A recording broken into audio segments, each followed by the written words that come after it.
music can we play to get away with to where it's we won't get pulled down for Right. You know the song. copyright? Oh, it's like a few seconds or something like that. Because I really want to use the start to the You've Transformer got the movie. touch. You got the You got the power. There, maybe that gets us what we need. Hold on. Ben, can you check my stream from your device? My stream preview. I just saw it pop up and said you were up. Let me grab it. My thing was just lying to me. Okay, there we go. It wasn't updating. Welcome. Welcome.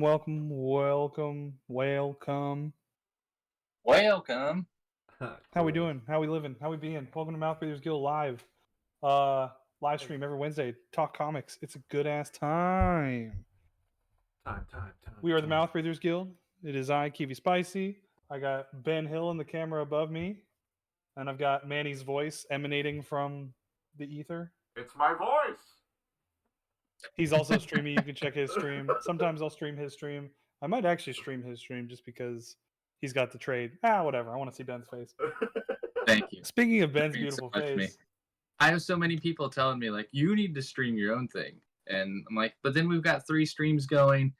I like to be able to actually have a conversation with people, but you know, I don't know. plus it's like That you can participate in the live chat if I'm not Exactly. here. You know what I mean? Well, and Manny's setup looks so much better than mine. You want to look at a desk with a bunch of ink and shit spilled all over it? I did not plug in my phone. That's a crucial piece of this puzzle. That's all good. But if you're joining us in the chat, whether it's Manny or in the Mouth Breathers Guild or Kiwi Spicy's, sorry, Kiwis or Manny's, just chat away. I'll be monitoring. I always like to chat back, and we'll do our best to. If you have questions, you got comments, we'll bring them up, talk about them while we're talking about. What are we talking about today, boys? Transformers. Daniel Warren Johnson's first 6-issue run on Transformers, the Energon universe. This is the biggest thing going on in comics right now, and if you're not reading it, you're wrong. You're just doing the wrong thing. You should be reading this fucking book. You should be reading Duke. You should be reading Cobra Commander.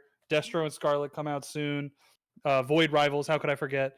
That book also rocks. But, of course, before we get into the discussion, we have to discuss what we make. We are indie comics creators, and first off, I've got Ben's book, The Time Police. Ben, tell them about Time Police. You mean the official copy of the Time Police? Yeah. These are just proofs, but look at how pretty this is. Oh my. Yeah, I've got an actual physical copy in my hand. It's full comic book format. It's 32 pages of beauty on the inside. We've got a gorgeous wraparound cover for the cover A. And then, I'm not going to say there's covers B and C. There's just amazing badass covers from Manny Tavares. Yeah.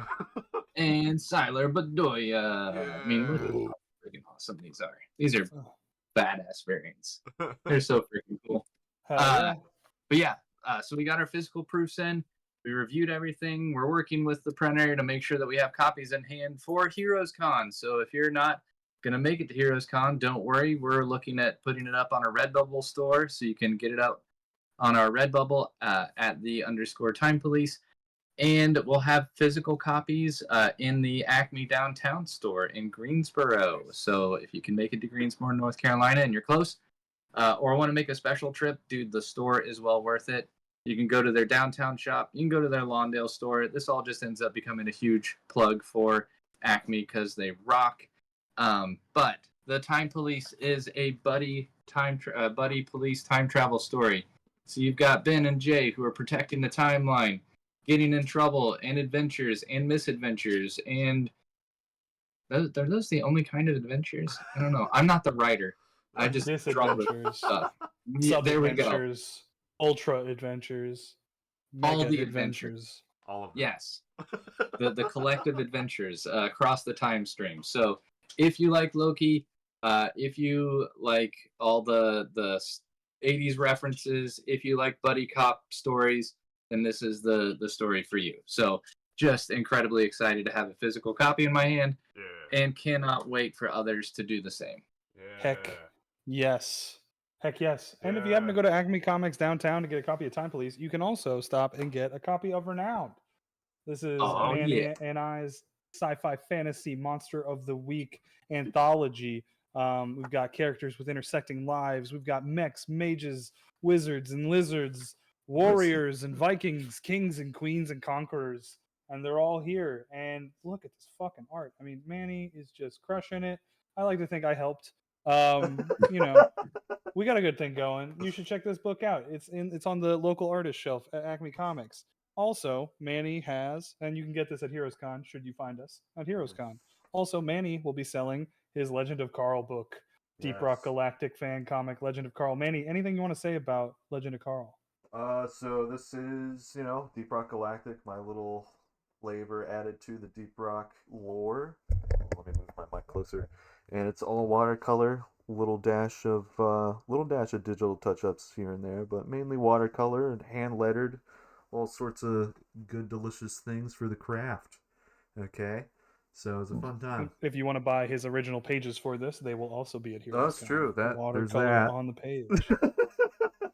Now, if you can beat me to it, it just depends on how much money I had those days. And finally, Manny's got his new book, Remise. I've got the sneak peek preview right here. Oh man, this book is great. It is dark fantasy. It is heavy. It is heart and soul, blood, sweat, and tears on the page. Manny, tell them about Remise. So Remise is, something I've been drawing up in the past for over the past few years. And finally finished it recently, got it printed, and just a whole lot of energy was put into this book. So I'm glad for it. How many pages, Manny? Say what? How many pages? 60 pages. 60 pages. Dude, it's insane. It looks gorgeous. I'm excited to have that in my hands. I just need to know that I need you to know I'll be paying a premium for it. So whatever it costs for that added signature. I don't know if I can get a sketch on the inside cover, but I'm looking at least $100 just to make sure I get the full treatment. So. Oh, thanks, man. Oh, we love our homies. We love making art, so buy it. Support us. We'll continue making art. That's the way it goes. That's right. But digging into Transformers, I hear that these are robots with which are in disguise. Indeed. Indeed. The trade just came out, which was our inspiration for doing this. It came out at the beginning of May. And Manny picked that up. You can check his stream for any kind of differences. We were collecting singles, Ben and I, so we'll be looking through the singles. But it's in trade. All of the Energon books are in trade now. I think we're just waiting on Cobra Commander, but like Duke just came out this week. Void Rivals first trade is out. Transformers first trade is out. They're pumping these things out. They want books in people's hands. They got multiple printings. It's the new big thing. So my question for you is, why haven't you read it yet? This should be something we're all talking about together. You know what I mean? Yeah. There's Cobra Commander. All my Energon books are in the other room. But I'll love them. this is Transformers is now up to issue 8. 9 is coming out in June, I believe. But the first 6 issues are written and drawn by Daniel Warren Johnson. After issue 6, it is drawn by Jorge Corona, who is also doing great work. But we're here just to talk about Dan, the man with the plan, of which we are stands. Fellas, what are our initial thoughts about Transformers? Dude, he's been wanting to do this for a long time. We saw little dashes of it in Ghost Fleet, a little flavor of Optimus Prime sketches. And Space Mullet. And Dan finally gets his little hands, little manly hands on this story, doing it all, baby. So I thought it was fun. I love seeing his art. It's definitely chunky. He's doing a little different things with making those Transformers have like a natural line to it, little waviness to it, even though I'm pretty sure he's using a ruler, but still he said he wasn't. Flavor. Oh, really? He's not? Yeah, he's not. He was actually he didn't like how rigid the ruler lines came out, so he was just being super tense with his lines, is the way he described it. So was he taking that from Jeff Senior? I think Jeff Senior did the same thing with his Transformers book. I don't know. I just think that it really adds to kind of like an organic quality in his No, Transformers. yeah, You know, for sure. It definitely adds that. I mean, or was it? I know he talked about his inspirations for this book being Gundam: The Origin and Dominion, by Masamune Shiro, I believe. And their books are insane. I mean, the Gundam: The Origin book is beautiful, and he talks about that being loose and fun to look at. There's super dynamic mechs up in there, looks super fun, well designed, and I think that I'm confusing Jeff Senior with the Gundam book, because the Gundam book that was done without a ruler. I'm pretty sure. interesting. Yeah, so he was taking a lot of inspiration from that book along with a few others. But Jeff Senior being like old Transformers artist, or not old, but he did Transformers a little bit ago, and it was very bold, bulky, and it's really like a style you can't really imitate, is how Dan described it. You could go look on his director's cut video and dive even deeper on the Transformers book that we're looking at today. But what about you, Ben? What do you got to say about this? Oh, dude. So I have to say, I don't know who would win out in a stand competition, but I love watching Friday with D-Dubs anytime I can catch it. Recently, there's been a big focus on like Extremity, especially when he was doing the artist edition for that. But back when he was just in between gigs and starting to work on Transformers, there were some sneak peeks and things like that. And yeah, it was amazing to watch him just start with some rough sketch, and it's Daniel's process. Right. Like, he is just able to find that one building line and create this entire piece from what seems like nothing. Just starting with the basics. That's what I think is what makes this so great, is it's his passion, but he did not feel the obligation to like sit there and have to emulate anybody. It's still Dan's style. Oh yeah. And I mean, we'll get into that. You've got all the fun wrestling references that he loves to use. There's so many suplexes in this book. As soon as Optimus Prime is like put just into straight the up with picture. Transformers. Yeah. Great. Dude, it's just like what I think we all did with our Transformers back in the day, right? You just put the arm out, you swing the arm, and it's like, dude, if I could just make that into a drawing, it would be amazing. Just not as amazing as what Dan can do. So yeah, just watching him do that stuff, hearing some of his conversations. There was a spoiler that I actually heard about issue 2 before it even, I think, was officially finished. It was just last Heroes Con talking to Dan before the show started on the Friday or Saturday. And he was talking about working with Hasbro and just some of the conversations that they were having. And one of them was, there's a big concern about the way that issue 2 starts, and we'll get into that. Yeah. And so making Optimus feel like a real protector, but to protect something, you have to know why you're doing it. And I think, that's a little piece of that only Dan can think of doing. And thankfully Hasbro signed off on it. Everything went through. But just, it sounds, this is a total Dan vision of a universe that he has loved his entire life. Right. So I think it's fantastic. I mean, you brought up Ghost Fleet, Space Mullet. When you look at anything that Dan has done, he loves mechs. We talked about it with Murder Falcon, and when we got like the Gundam style samurai in the end, and just knowing how much fun it was drawing giant kaiju monsters. Now he gets to just draw giant robots fighting each other. And I was not expecting the big bad payoff at the end of this, which I absolutely loved. Thought he did an amazing job on, and some of the twists and turns I definitely want to get into. But yeah, I still have an issue with one character in this book, but it's just probably my own personality and a conflict with the way that the character is portrayed. But we can get into that as we start. So Kev, thoughts, and you want to get us started on just how everything gets into motion? Yeah, man. I like this series a lot. I'm not gonna lie, it's probably, this is my controversial take. It's probably my least favorite thing Dan has done, but when everything that he's done is like my favorite thing ever made, and this is just not my favorite thing ever made. Like that's the level it's on. Like it's an 8 out of 10 when everything else is like that he does is like an 11 out of 10 for me. You know what I mean? And I think it's just because he doesn't really stick the landing on this one, but it's because there's no landing to stick. Yeah. You know, like his end of the 6-issue run like has a good punch that we'll get into, but like because it's not that like catharsis of a full story that you get out of a great Daniel Warren Johnson comic, I was just left kind of being like, "Oh, okay. Like I want to read the next one." But yeah. Yeah. What's up, you know? That was Also my Brock's in the chat. Love you, penis boy.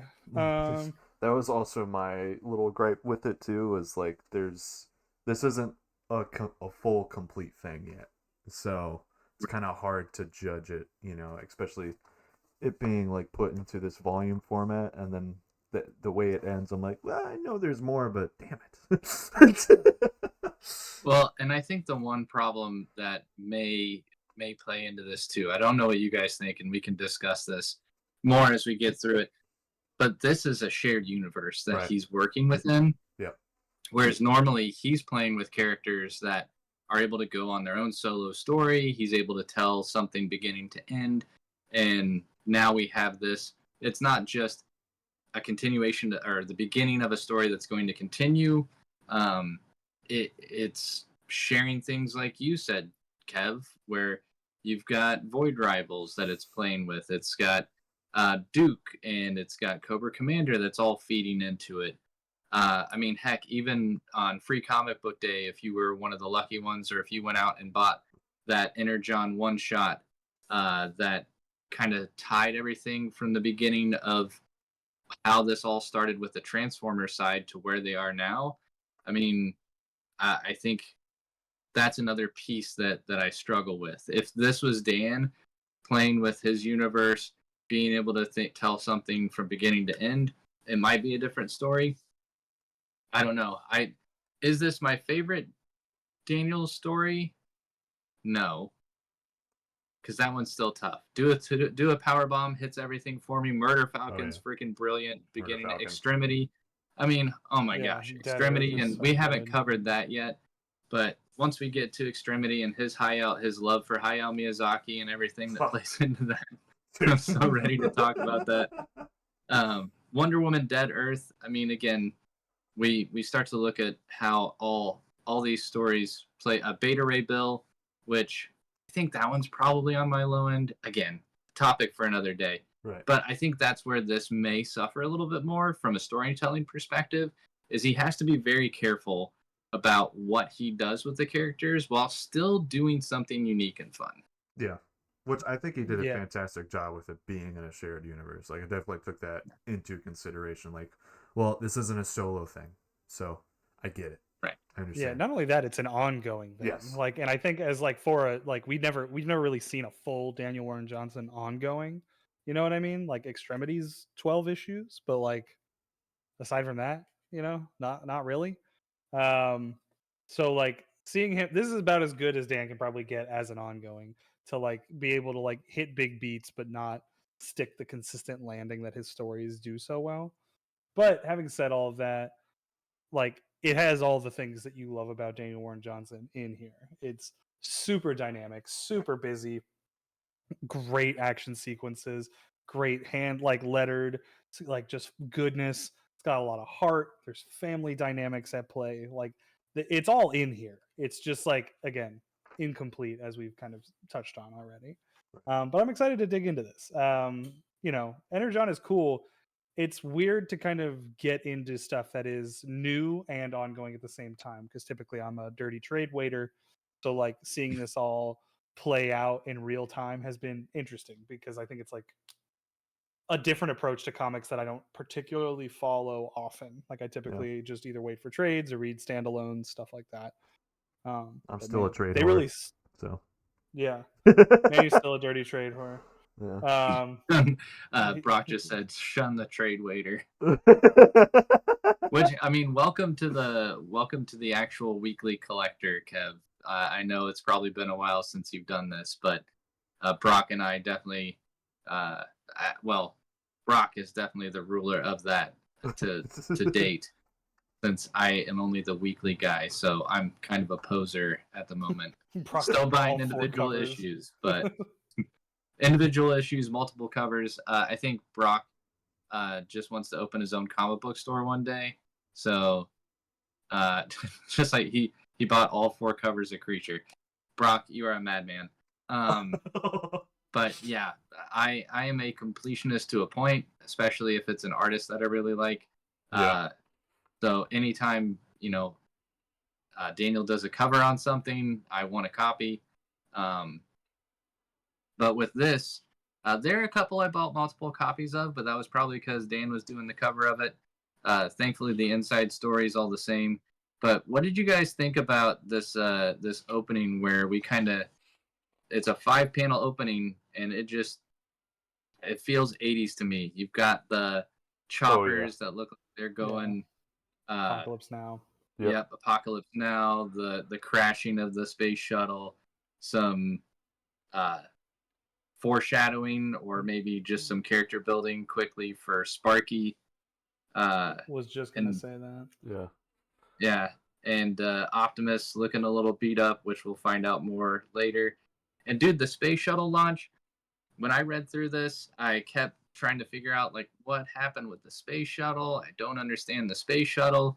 And then during my reread and prep for this, I'm like, oh, that's the significance of this. It's because the way they referred to Spike's brother, which Danny, is that the name of the brother?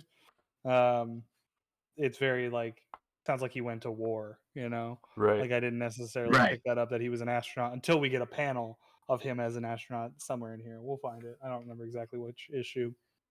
But man, yeah, when I read this first issue, I was like, oh, Dan's doing his Dan thing. Like an immediate gut punch with a shitty dad, of alcoholic parents, grief within the family, kids lying to their parents about oh, I can't be myself around my dad, hitting all those notes of acceptance, self-acceptance, love, family.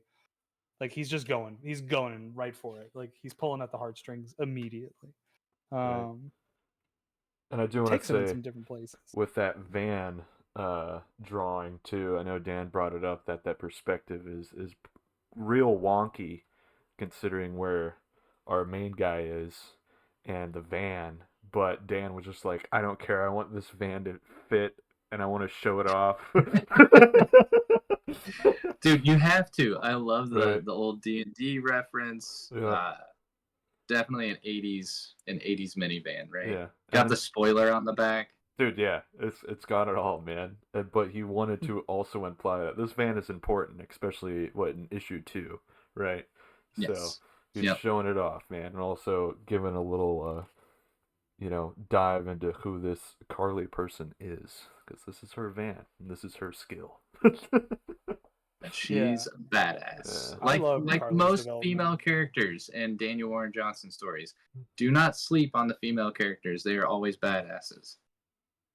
Yeah. I feel like we get some really interesting development with Carly that we'll dig into as we go along, but it gets even darker and weirder beyond the 6 issues here. And so we may cover, volume 2 at some point. Okay. But Ben, if you know what I'm talking about in issues 7 and 8, what's going on with Carly, if you've read them.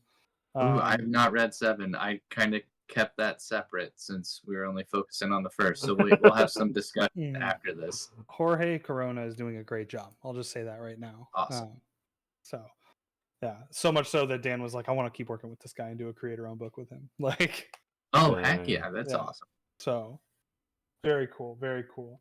I love these 2 big splashes of the spaceship and all the Autobots just all the Transformers, because I think there's some Decepticons in here too. Yep. Just piled up. Some battle sequence in here. And on this page too, with the spaceship, he had to add in a few more thrusters, apparently, because Hasbro, or is it Hasbro that has Transformers? Hasbro. Hasbro, okay. Yeah. So they looked at this page and he only had 3 thrusters on the design, and they're like, no, it's 6. Add in the other 3, and he was like, oh man. Is that on the first page too? Well, there's 5 on the first page, so maybe it's 5. No, it's 6 on that one too, because it's what? Wait, There's 5. there's 5. 5. Oh, okay, never mind. I don't know how to count. But yeah, he had to add in a few more thrusters, so I thought that was a fun thing. But he normally doesn't do digital edits, and he was like, I did it for this one. Yeah, there's definitely some. Brock said, "Y'all know Manny can't count." Fuck you, Brock. Manny's just real tired today. He's just real tired. No, I definitely heard about the push and pull in one of his interviews about this. He was saying basically like when he got to work, he was like, okay, I'm doing the 80s lineup. Like it's going to be, you know, all an homage to the original like movie and cartoon. And they're like, so you're going to make up new Transformers, right? And he was like, like, and Skybound was like, no. Like, we got you. It's like very important that he does it like the old ones. And he's like, okay, cool. So, Yeah, he said he I would have did. walked off the project if they made him do new Transformers. Right, yeah. I did think it was interesting. So I don't want to, you know, say anything that's out of context or that, you know, could be hearsay. But I do know that, and I think he said this in a couple of interviews. He did have the most feedback. Like there are a lot of discussions between him and Hasbro, and just making sure that he was that Hasbro had a lot of comments and, you know, edits and things like that. So I do know that this was a very a lot of information and things Hasbro was giving to Dan, which is not all the what he would get from most of his projects, especially like all of his creator-owned books. They're just like, dude, this is amazing. You're amazing. And Dan's like, yeah, sure, whatever, just as long as you're good with it. And I know he's worked on the little small stuff like he's done short stories for Darth Vader and Superman and things like that. And even in those, he said that all the edits were very minor, and typically it's because he's trying to get away with something, and they'll call him out on it. My favorite is his Darth Vader Red, White, and Black short that he did. There are a couple of things that were like a holy and expletive or whatever, and they're like, yeah, we need to blur that out or take that out. And those are typically the things that he gets called back on. This one seemed like, you know, Hasbro was like, well, we want to make sure it fits like new toy lines, or can you give us this, or don't do that because we don't want people to think badly about our characters. And he's just like, I don't think it's that bad. But Well, yeah, and that like brings up an interesting question too about like who is the demographic for this book and the Energon Right. books in general, because it is not kids who want to buy toys; it's adult men who want to buy toys. Yeah. that's exactly Want what that it on my is. desk. This Fuck is not yeah. a kid property. Dude, Um, I absolutely love things like playing off of you know, people's love, because I think the first transgression that I saw where I was like, holy crap, what are you doing that for? Because I think if anybody saw, they were putting out posters and it had the lineup of the Autobots and it had a lineup of Decepticons, and of course there's a red Bumblebee. Well, that's not Bumblebee, that's Cliffjumper if you're a huge you know, nerd of Transformers. And they're like, well, why isn't he using Bumblebee? Why isn't he using Bumblebee? Because And we get, once the Transformers start to get rejuvenated, right? We get Starscream. That he is is the dead first on one the brought back. corner. Now, of course, I thought that was fantastic. Number one, I thought, this is real weird. Why do you bring him back? And then Starscream just blasts a hole in Bumblebee's face. And I'm just like, holy crap. What are Well, you doing? there you go. How can you do that to everybody's beloved Bumblebee? And number one, that it is the classic 80s like Gen 1 Bumblebee, not this Right. newly updated one. Like, we're going with the legit one. But dude, I absolutely love it. And Jetfire being that balance, like not understanding all this stuff that's gone on. He's been off world away, so he's not aware of all this tension between Autobots and Decepticons. And Starscream is still the biggest D-bag out of all the Decepticons, worse than Megatron. So what a great bad guy to start with, because he can just be crazy, homicidal, genocidal, whatever, madman. And so not good. only does it blast a hole in Bumblebee's face, but also puts one in Jetfire's stomach, which I thought was cool. Yeah. And that was another thing too with the Bumblebee talk, is that I know Dan with the contact at Hasbro was talking with them, and they were like, "We don't want to have Bumblebee. We have had enough of Bumblebee." And then Dan was like, "Oh, I got a story for you." No problem. Yeah. I mean, He's it's "I got also you like covered." it's also an immediate like tug at the heartstrings because he's so immediately identifiable. Like Mhm. there's like barely any mention of it except when Optimus like picks up his corpse, and he's like, "My son." Oh, or dude, whatever how it is. heartbreaking is that? But dude, Starscream is perfect in this whole volume of comics. He's petty, he's petulant, he's vindictive, he's fucking malicious, he's awful. He's just so evil, and you love to hate him. Like, he's just a perfect villain in that respect. I love one line. It's later on, but I just when Carly's in the room and starts screaming, just like, what? What does that mean? Anyway, we'll keep going. Yeah. Dude, here it is.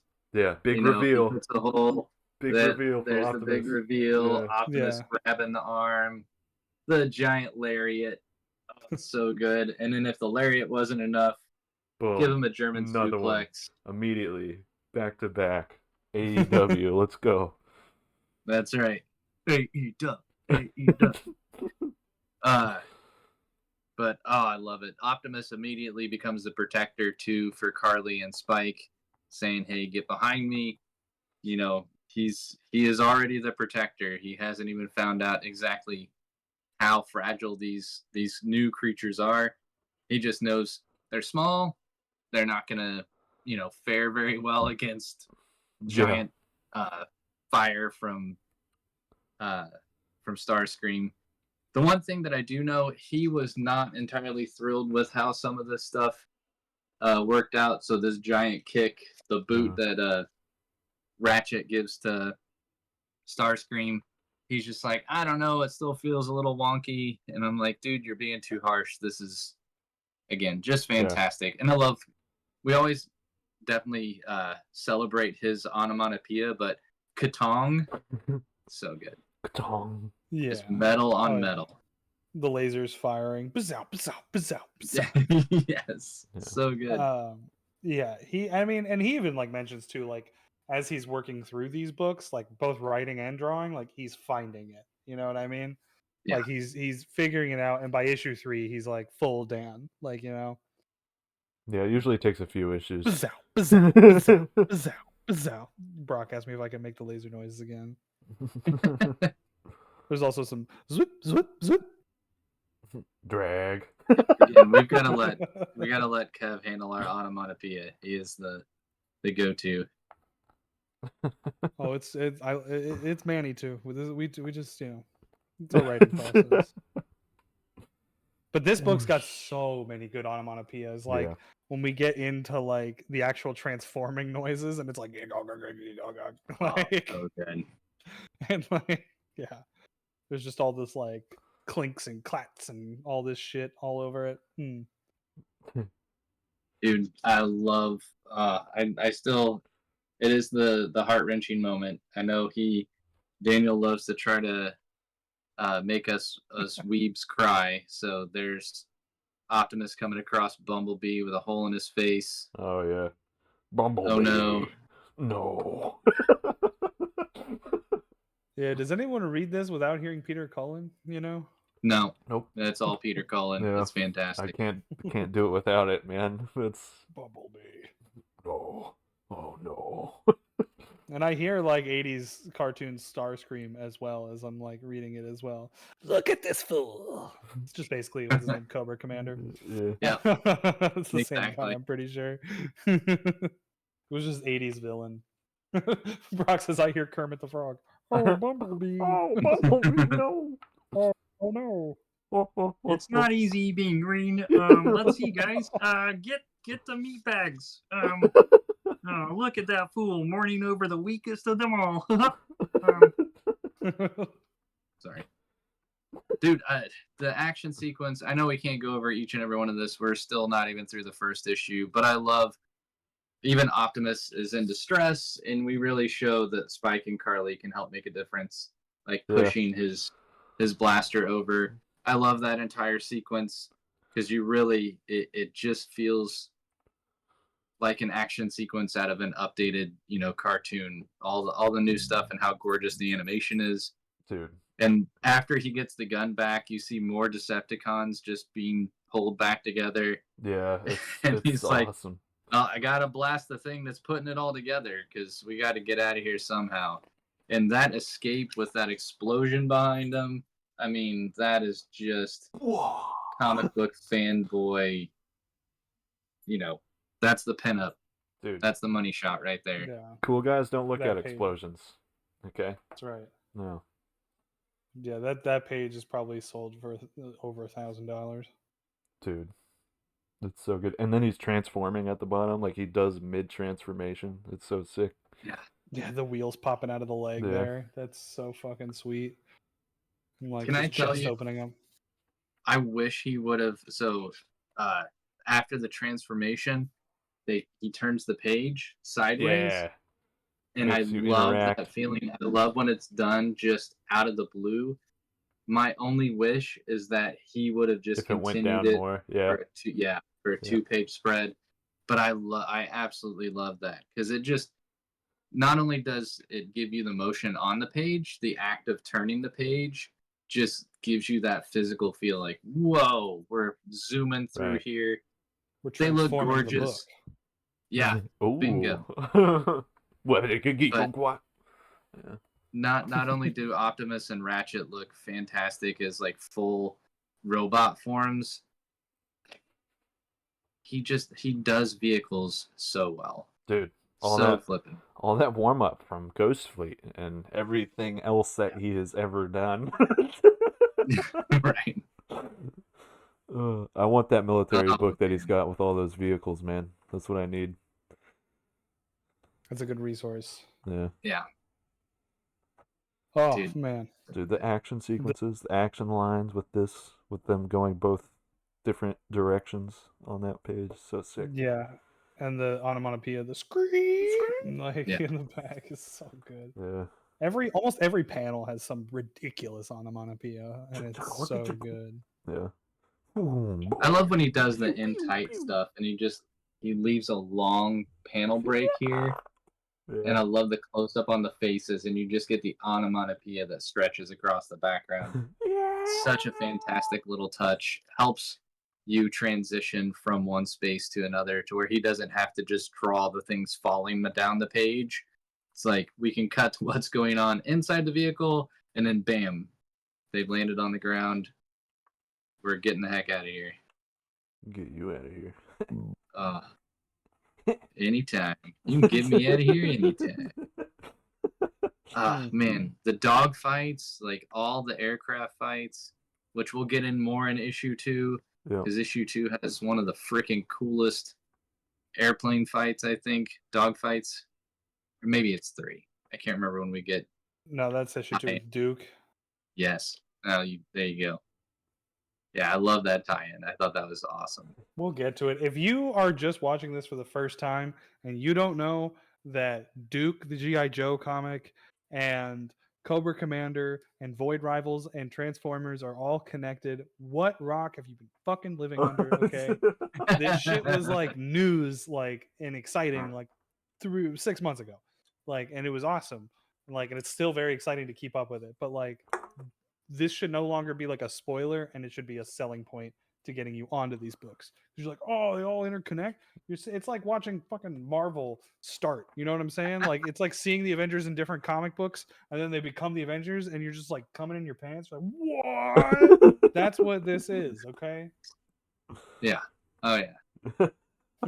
Noah said he'll do his damnedest to show up if we talk about Duke. We'll probably talk about Duke at some point. Oh, dude, yeah. Noah, come hang out. Let's talk about Duke. Dude, that book was Duke is amazing. so good. I'm so excited for Scarlet and Destro. I really am. Marco Ferrari doing the interiors on Scarlet. Ooh. That's gonna be tasty. Ooh. Yes, sir. He let me know what kind of tools he used too. Got it. Oh man. It's like, hey yo, what you inking with, boy? And he was like, this. I was like, sick. Thanks, dude.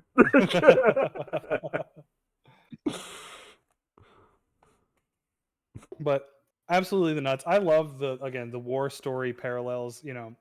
Jetfire coming off of the heels of issue 1 of Void Rivals, landing on this planet, and being like, I failed my mission. Yeah. Everything will die, and that Optimus's send off. It's like this constant loss and death that comes with war is like a reoccurring theme throughout this whole book, and like how awful war is, and it becomes a big thematic point between what's the father's name, the dad, and Sparky. it's not Sparky. Sparky and Optimus. Sparky's a perfect name because we'll get into the ending why that name is so perfect. These panels of Starscream are my absolute favorite. Like when they close up and you just get pure emotion on his face. Those are so good. He has some truly evil ones. I think the last panel is also one of his most evil. Yeah. Where he grabs Carly's dad and squishes him in his hand. Squishy. So squishy. Can I tell you, I love in the letter to the editor's note on the single issue, you get his little drawing of Optimus. It's just the toy on his desk, just drawing it. Yeah, and for all you dirty trade waiters, you're missing some great letters columns. It's true. All the Energon there's some really good stuff. There's no back matter in this volume, friends. There's no back matter. That sucks. Or there's not even variant cover galleries? No, but there's, the Energon universe. Look, there's Duke, there's Cobra Commander. Oh my god. And you can also buy Invincible. That's in the back. This is like, dude, there's no variant cover. Like, there's no covers. What the fuck is this? So, yeah, that's the only sad part about the volume. One thing that Dan does really well, and I think this is just a symptom of a good ongoing book, is every book ends with a gut punch. Mm-hmm. And then every book ups the ante from the book that came before it. Yep. And I really love that in this series because we get the oh shit moment of, hey, these guys are for realsies, the Decepticons, and this war is fucking on, and it's scary. But then we pull back from the scary with Optimus loving and appreciating the beauty of Earth and understanding why it must be protected. And this is probably my favorite moment in this entire series thus far. Brock alluded to it before with the deer in the chat, but man, Optimus, you got a bird, flowers, a frog on a log. What beauty! It's unbelievable. Crunch. And he fucking just crumples a deer, man. And him holding the deer in his hand, the way it's just melting between his fingers, what a painful, crazy moment. Yeah. I'm so and sorry. This, as I was referencing it earlier, when I talked to Dan last year at Heroes Con, this was the big fight for him when it came to getting notes from Hasbro. They didn't want Optimus to kill anything. You can't have Optimus kill something. He's a good guy. He does not kill. And this was the thing that the big gut punch, as you pointed out, the big character moment. This gives Optimus every motivation from what happens from this point on. Originally, it's stop Starscream from killing just anything, and now it's, holy crap, these things are incredibly vulnerable and delicate. I must protect them. And so glad that he fought for it. So glad that he was able to keep this in the book. Because this moment with a deer, it's, Optimus and Bambi, and it means something so much for the rest of the book. Just sets the tone, in my opinion, more than the first issue. First issue is just, this is amazing, this is badass, look at how gorgeous this is, he's gonna kick Transformers' butt. And then this is the emotional gut punch. This is where I think everything comes in. We'll have other emotional moments later on. I don't know that anything kind of comes up to the same emotional equivalent as this did for me, but I thought this was fantastic. I think it's also in part due to expectations, because you just leave this gruesome fight scene And when you expect to start this book, you're like, what are we going to do now? And it's just like, oh, no, that is not what I expected you were going to do in the first 3 pages of this issue. But Right. like, this is my favorite line, like in this issue, maybe in the whole book. Where I am from, everything is metal. The ground doesn't sway when I walk. I don't leave marks where my feet tread. I should have known better. Like, that immediate empathy and understanding that Optimus has is like what makes him such a compelling character. And it's just like Dan just fucking nailed it. He knew exactly what he wanted, what he was supposed to be doing. Yeah. He understood the assignment. You know what I mean? And I do want to Again, say too that there's like you get Starscream squishing, being super evil, and then he goes like, "Okay, we can kill Totally. everything here," and then immediately get the exact opposite when there's an accident, and he's like, "Oh, jeez, oh, my bad, dude. I gotta protect And you even guys." like even Spike is like, no, you're good. It was an accident. I saw it. Yeah. I love that he writes Spike, I think, in like the every 80s boy voice.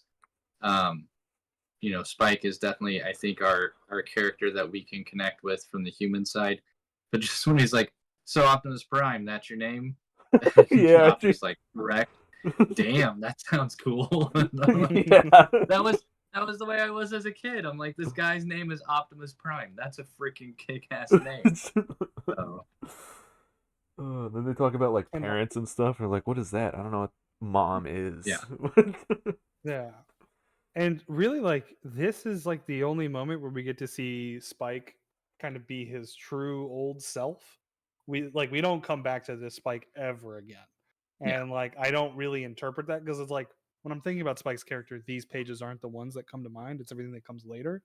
And so like it is kind of heartbreaking and devastating to see that kind of loss of innocence really like start to happen within the first arc of this book. It's rough. And I mean, the same happens to Carly. We'll get into that too. But yeah, it's tough. And I love just once again something so simple, having these two characters sit and have this conversation, and you get to see the entire world, Yeah. the Epic. Cybertron, planet of Cybertron sitting right behind it, and it's just like you don't have to dive right onto the planet's surface, just showing this how little these two characters are in the grand scheme of things when you look at the size of a planet. God, I love that. Oh, dude, and then you see the 70 thrusters on the spaceship on the other. I mean, the 5 thrusters on the spaceship. Yeah, I think there's about 17. I had to make sure each one. Okay. Was on. There we go. On. Yeah. On model. Let's go. On the yeah, who's got the toy? Is the toy out yet? Dude. Somebody's got to. Hasbro's got to be launching that stuff now. Gotta be. But if we didn't think that bringing up a sore subject like Bumblebee and saying I'm sorry that your friend's gone, don't worry, the substitute's here. Cliff Jumper, he's Bumblebee, just only red instead of yellow. I'm just kidding. I think Cliff Jumper's fantastic. I think he did an amazing job with Cliff Jumper and giving Cliff Jumper the kind of the comedic role when it came to his interactions with Carly, and he gets to be the one that really goes through a lot of the transitions. Optimus is always going to be the protector. Dude, Cliff Jumper, with what happens to him, could easily have been like, forget these squishy little humans. They're assholes. Like, can't we just kill them? Yeah. Like, what a bunch of dicks. Brock says Cliff Jumper is better than Bumblebee. That's his hot take. Dude, I don't think it's a hot take. I don't think that Not a Bumblebee hot really take has at a all. personality, honestly. What? I mean, he did in the 80s cartoon, but yeah. His personality was being an annoying dipshit. So did you guys notice when they like hook up the generator and they're starting to get everything put back together in the little cavern or ravine, what Carly is drawing on the back of the van? Right, yeah. Yep. Dude, I love that. Doing a little Wait, sketch what? of Optimus Prime. She's putting a little Optimus head on the back corner of the van. Oh, nice catch. And then that's how Starscream finds them later on, right? Or Yeah. Yeah. What's the license plate say? Dragon Wagon? The Dragon Wagon. Yeah. So good. Dope. No, so Bumblebee is like Mickey Mouse. You wouldn't remember him if he wasn't the mascot. Dude, Dude, I I love don't that know. landing I had page. such a anytime there were the little guys in these shows, I definitely went to the little guys. So Cliff Jumper and Bumblebee were the ones that I definitely were like, oh, they're not the main character. I'm not the main character as much as I think it'd be cool. But Be like Oh, I love cool. the big assholes like Starscream. no, well then you're gonna get one of the best scenes coming up here when they Right. start to bring their energon converter to the power plant. And Yeah. they Oh. scramble the local command scrambles the fighter jet. Oh, this is amazing. Dude, that with that dude landing on that page, that's so fucking sweet. That energy, those lines being squiggled, you see those squiggled lines showing motion? Mm. Don't you just Yeah, love the it? sound No. wave of ripples. Don't you just love it? Yeah, do can I love tell it. you, I try to do that when I plan it. And anytime like I plan it where I'm like, it's gotta be this, and I'm gonna try to ink over pencil lines. I'm like, just go with the energy. Like there's no Yeah. planning this shit. Yeah, there's not. This is part of the chaos. Vibes only. I mean, and just watching him sketch, I know that like there's planning to what Dan does, but it's vibes purely. No. Like that is really like his thing. He's just like, I'm just gonna put this over here and do that, and that's gonna look really good. And you're just like, what the? Hey man, 10,000 hours. And he's Right. he's definitely put in his 10,000 hours. when That's he for does sure. like 120 pages of each character, right? Yeah. He's gotta Yeah, figure those it out. sketchbooks, dude. Yeah. And I love that Duke's co-pilot's name is Frosting. Dude, yeah. All good frosting. Turn and burn, baby. Oh Let's go man. find some bad guys. Can I tell you, I just wanted to see more of this dogfight. Like we already know he does action just amazing, and for this to be cut short, I mean, it's great the way that Starscream just slaps them out of midair. But like, I want to see more. I want to see, not that he needs to do like a, oh damn it, what's the Tom Cruise Top Gun. movie? Top Gun. Not he needs to do a Top Gun, but dude, just give him some book where like the main character is a fighter jet pilot. Just let him go hog wild. So good. This is something that he does in his onomatopoeias that I love, with his like O's in his like pow, zow, scrow, pshow, where he like makes the O huge No. and like overlap with the other letters. It just looks so good with this panel here. And then of course we get the on the next page the sound of a transforming. Check. Then I love the giant just slap. Yeah. And allowing the slap to break the panel along with the jet breaking the panel, just showing like, yeah, this was massive. This is enough to send the fighter jet just tail spinning. Right. Gotta eject. And I remember watching Dan ink this panel where Starscream squishes Frosting. And I was just like, what in the hell is this? Like, he had done nothing else on that page. It was just merely that splat. And, like, pulled out a transparency screen and started working with that splat onomatopoeia. Like, just trying to figure out what works and what doesn't. So, wasn't doing that right on the page at the first time. And was just playing. Oh, it was so cool. And then to see it on the page, I'm like, holy crap. That dude is deader than hell. Dead as hell. The Deader than squish is so good. Splat. Where do we get the? Oh, this is coming up. I was like, where do we get the reveal from the tag reveal? on Duke's vest? Yeah. Right there. Last panel. Duke. Last panel on this page. Oh, One thing, so, and like these past few pages have like really reminded me. One thing that I like still blows my mind about Dan is like how much information he can kind of squeeze out of a panel and how many panels he can pack into a page without you really noticing. Yeah. You know what I mean? Like in my head, if I'm like writing this out, like I'm like, there's no way I could fit this much information on one page like successfully. But like the way he does these like little insert panels and like chops things up really small, but then like still makes the big moments big. And so it all has that weight and it doesn't feel Like, like that page economy thing that we talk about. Like, it's just, I don't know how he does it. It's so instinctive to him. I couldn't write to replicate that.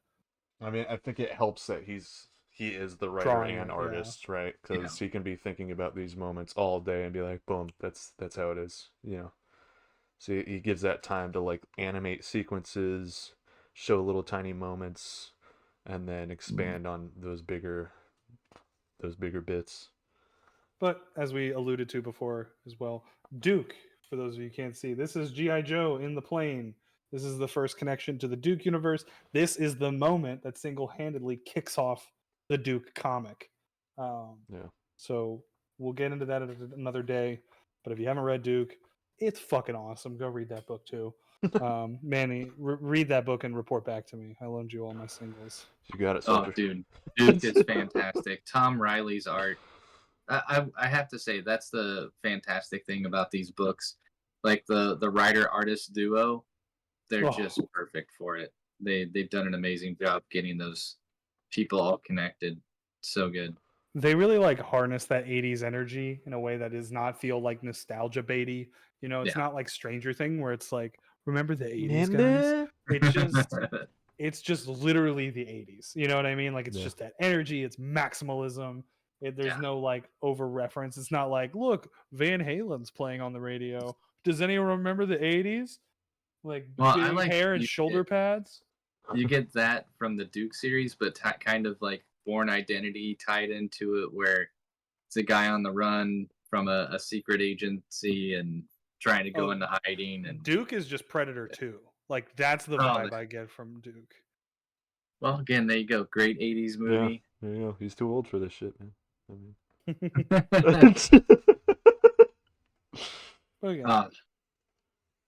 And then pivoting back to the beautiful green earth, I think is like a great contrast here.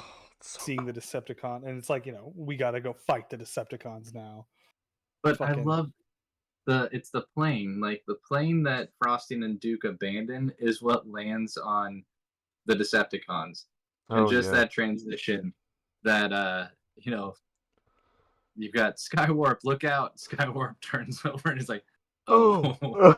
And I love that the explosion. It's the explosion from the plane landing on top of Skywarp is what you transition over to the Autobots and the humans with. And like, that's such a great little transition there from page to panel. That's great.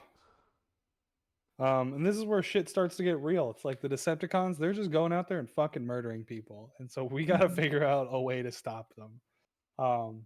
And this scares the shit out of Sparky. He's like back in war mode. He goes to his old weapon chest and pulls out his M16 in his old army gear from Nam. But that's not said in the book too. That's, even though it is.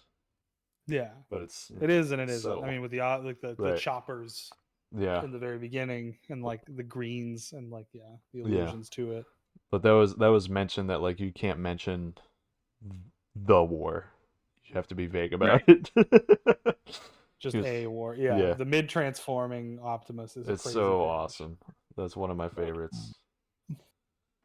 Jack. That cracks me up. Yeah, this, of course. So Sparky is the character where I don't feel the most emotional weight. He is kind of the jerk, and for him to just drop on Carly at the end there, like, oh yeah, by the way, your dad's dead. So, okay, then like you said, Kev, that gut punch at the end. Then we just open right back up into the issue 3. Well, because there's also no obvious. That's the reveal that is actually Carly's dad, even though we saw him throughout the whole first issue. And then we get into issue 3, and the shit is on. Okay, the shit has hit the fan. We are balls deep in it, man. I didn't even realize that Matthias Bergara and Nick Dragotta did variant covers for this issue. Yeah, I didn't. I think I might have a couple. I always try to grab a few if I can. I don't even know which one I have. Looks vaguely Dan, but it might not be Dan. I don't know. I need to look at your. Oh, that one? Yeah. Dude, that's totally Dan. Yeah. Okay. There's no signatures on any of the covers. That's the thing that gets me so confused. I think I have all Dan covers. Yeah. I know that one for sure is a Dan cover for issue 5. Yeah, that one definitely is. I tried to track down the Nick Dragotta. I could not find it. I think I have the Mateus one for this. So I'll have to check What covers do you have, Brock, you slut? Brock's got them all. I don't know what you're talking about. He's got all covers. I don't know. There was like 12 covers for the first issue. Yeah, it was insane. It's crazy how many people they got doing the first issue. You had Well, Dan, Ryan Otley, Cliff Chang, Ian Bertram. What are some other And big what names kills on me here? too, the covers listed on the inside of these issues are first printings. So if you're doing a first printing and you're looking at this list, this is just first printing covers. If they were doing second printings, they may have a whole other like 1 or 2 additional variants that they're doing on second printings.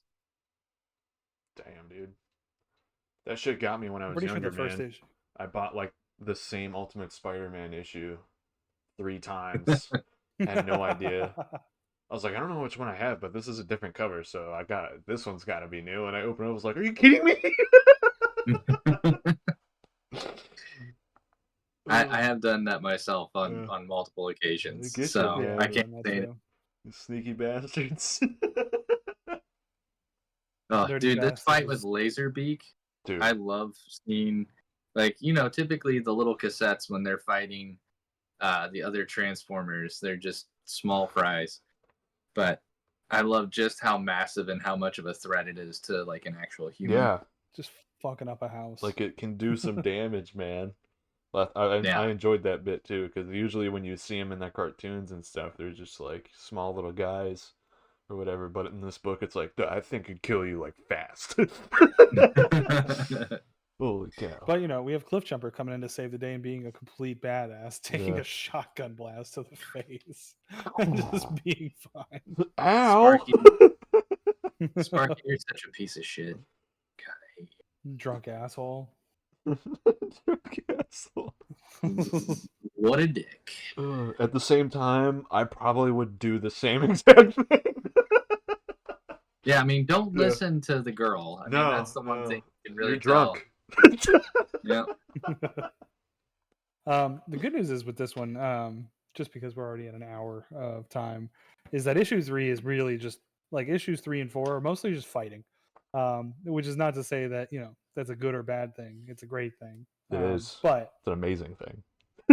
Not a ton to dissect aside from just gushing over the art. We've got our first Buttas, which is one of my absolute favorite onomatopoeias. Love it. And again, Cliffjumper just think we may have gotten off on the wrong foot. Hey, can I buy you guys around and like just waste him again? But I do want to take a moment just if you thought like the squishing and everything was terrible, watching Skywarp like boot these people, it's just like I don't think he has enough room on the page to like put all the bone breaks and everything in there. Oh, God. But my favorite was when I was rereading it, Skywarp just backhanding like vehicles off the ground. I thought were fantastic. It's like that's such a good touch. And then watching them the things just look like toys flying away. Yeah, I love when they actually like create the sense of scale with Transformers and humans and just the way that people get fucking annihilated. Yep. Yeah.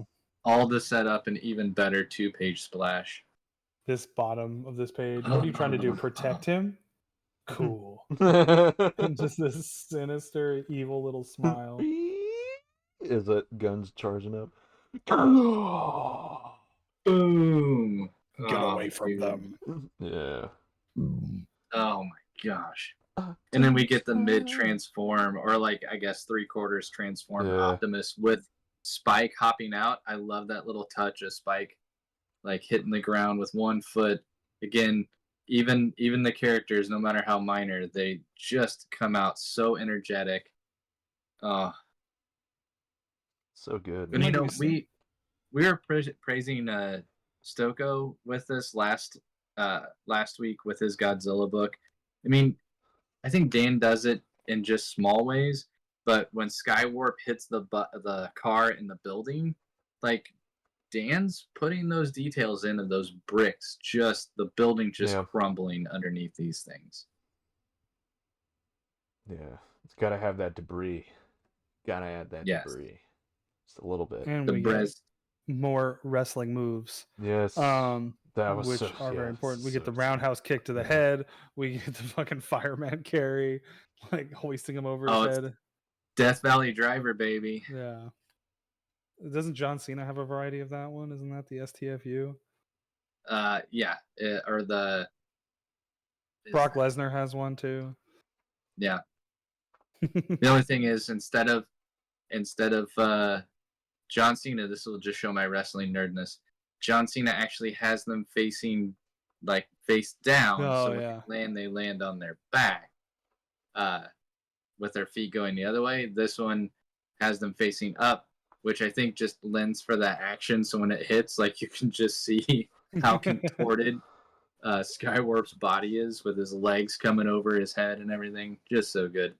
And the sword, the axe, dude. The laser axe. Always have an axe, man. It's just sick. You always need an axe. And the minor onomatopoeia of whatever crack, just that's some otherworldly thing. Kylo Ren shit right there. Yeah, big time. And this whole issue is just Dan like, nah, I'm just gonna have fucking balls to the wall fun just the whole time. Like, you just read the energy coming off these pages. You gotta have that, man. You gotta have a full issue of just nonstop craziness. Yeah. Yeah. If you didn't think the humans were stupid enough, though, don't worry. They're gonna get real dumb real just soon. shoot everything. I don't know. God, Optimus's arm. And I'm like watching this going, Optimus's arm is getting shredded. What in the heck is going on? I have no idea. And then the epic moment. Well, before that, you get the sad moment, which even this one, I don't know. How did this feel with Spike getting caught with friendly fire to you guys? I was just like, oh shit. Yeah, it felt like forced at times, but it's like times meaning when I read it, but like I view it as kind of necessary for the story because like the story is fundamentally about casualties of war, and even when when you think you're doing the right thing, you're gonna hurt the people closest to you. And then he literally hurts his son. Like, the one thing that he tried to keep away from his son as much as possible, like the war, soldiers, this whole life. I think he even mentions that in one of the later issues, talking to Optimus about how war devastates, Yeah. And like this is that. All he wanted to do was keep Spike out of this. And Spike gets caught in the crossfire anyway. Because that's what war does. War never changes. I do agree. Like, this one to me just felt, like you said, a little forced. I do think there's a parallel to just Sparky. It was the emotional, distance, or that just, let's not talk about your brother. I told you never to talk about your brother. So you already saw that emotional damage. Now we're going to add physical to that.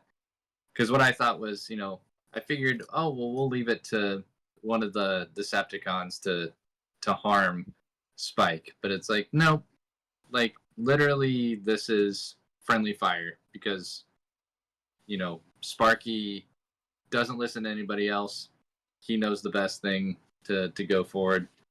But I do like the little added touch of Skywarp, just that little finger flick. Yeah. Like, yep, I'll take this little guy, put him out of his misery. First and hand, that's then what Oh, dude. This is the build up. The big build. You're kind of played with this planet enough, and then the close up crack is metal. Yeah. So awesome. Ripping off his arm as a weapon. Shrip. Dude. Sweet. And remind me, you guys, we talked about this. Who is it that actually has this original piece? Oh, I don't know. I think we've seen it posted on social media. I'm trying to remember Oh, the David guy's name. Cho. Yeah, Oh, Cho. motherfucker. David Cho bought this 2-page split. Of course he did. And fucking Dan put Pizza Man and Do a Power Bomb in the background. Yeah, in the crowd. Yeah. In the crowd and in the interiors, like it's a background fighter. Great. Yeah, just beating the shit out of Skywarp with his arm is so good. Just the repeated boom, boom, boom. Like, it just feels good. Vindictive. But then this parallel between Sparky or Spike and the deer. The deer, yeah. Fucking It's like they're so heartbreaking, fragile. brutal. And they picks him up. Yeah. Don't touch my son. Give me back my son. I was hoping the Optimus would be like, you did this to your son. Goodbye, you're a terrible father. Oh man. But instead, sticking him in the cab as he's transforming is so fucking cool, dude. Yeah. Those like the coolest Get parts. Those are like the best parts in the movies too, when the Transformers are like, "Wah!" and then fucking you see Shia LaBeouf just like, oh, then he goes into the seat. Yeah. Can I say, like, as much as now this makes me want to have like a Transformer figure of Optimus, I would love to have like a battle damaged one. Yeah. Just so he looks so freaking cool, battle damaged. Let's do it. Let's make So it. awesome. Big time. Nah. And this is issue 4 is very much feels like our one of our kind of Empire Strikes Back issues where it's just tragedy and loss and everything going horribly, horribly wrong. It's so good. And I love that lettering though on the like when the truck is just going as he's rounding the bend. Yeah. I love that 3D fucking lettering. It's awesome. Well, dude, everything on that, just the way he's got Optimus turning and the cab is just squished a little bit with the back end coming around and the guardrail, just that nice cylindrical skewed spin perspective. Yeah. I love it. So good. And just the little touches of yellow in the background to point out like there's a city back there, but you don't draw any buildings. It's just boop boop boop light. Just the lights. You get it. Yeah. Oh, and the lighting on this when Starscream the headlights lands. come off. Yeah, dude, that is so freaking sick. So menacing, man. That's like a horror movie. And then you get Carly coming in here. Woo! How much does Carly look like? Any heroine from like a manga right there. I love the close up on the eyes. Knowing that it's at nighttime, he gets to play with those real dark shadows. I feel like he's probably pulling right from like a manga with that close up. I mean, like Fist of the North Star. Yeah, that's what I get the feel for. Yeah. Just sweeping the legs out, not like a full-on collision, just enough, and then crunching over top of him. That's so good. This is like it's panels like these that are just like this is a kid playing with his toys. Yeah, you know what I mean. Like then he goes, and there's a crunch, just like that's what I imagine his artistic process is. He just got all of his toys out and he's just smashing them together. Yeah. I mean, how do you think he's coming up with the onomatopoeia too? When they come up to the hospital and it's chee-chaw-chir-chir-chir, zap zap zap zap zap, boom, chomp chomp, zack zack zack zack, pew pew pew. It's just it's a kid playing with his toys, dude. We're like, oh my god, screech! The fact that the doctors are like, let's just get to work, like as if there aren't like robots the size of buildings fighting outside the window. Right. No, we've seen this before. This happens all the time. I need 50 not like cc's of this. Oh man. Oh man. Yeah, the POW with the coloring going on in it too. The little offset. That's nice. Exquisite. Yeah. Well, this may I'm trying to remember where the Farmingham reference comes from, if that's where he's currently from or what significance that plays. but just the shots of Starscream, like you were calling out earlier, Kev, loving how those tight close-ups on him. But that after he just took tires to the face, like you get that tire tread coming across his face and him just maniacally smiling, like, "Oh, you fixed the squishy ones here. We'll take care of that." Oh, so good. Fix the squishy one. Calling humans the squishy ones is funny. By blasting the place that can save your precious humans. And this got me. Like the whole building blows up, and the doctors are like, "We lost power." Your reaction wouldn't be ah. Right. I was gonna say, who's all with us in the chat? Because I want to say, I know we talked about some of the Transformers in here, but this is where I started to do the fist pump, like legit, as I was reading the issue. Jazz has always been my favorite Transformer. Jazz. So having Jazz show up, and I never knew like what kind of gun he had as a kid. It was just some kind of gun that they gave him. But for Dan to give him a pump action shotgun, like, holy shit, this thing is fantastic. Walking up, just blasting Starscream in the shoulder. I mean, his entrance is just gorgeous. Dude, I love that diagonal car, across man. the panel, Ugh. close up on the reaction, skidding right into battle. Oh my gosh. It's hot. Then the transformation. Yeah. Oh. Dude, gorgeous. Gorgeous. Oh, and that is a Ray Phoenix. That is a cutter from Ray Phoenix. That move that Jazz does. Uh-huh. Yeah, dude. What's the 251? I don't know if that's the area code. That I don't know what that significance is. I'll have to ask him. 251. I was kind of wondering that myself. Let me look it up. I do know that Birmingham is definitely a place that Dan is from. Okay. So. I couldn't remember if that was the area or not. I didn't want to out him either. If somebody wanted to find it, they could. If they hit the cafeteria, I'm starving. But like, I don't know. Brock, Noah, if you're in the chat, dude, what's your favorite Transformer? Because like this brought all the feels. So I was wondering where everybody else was getting the feels at.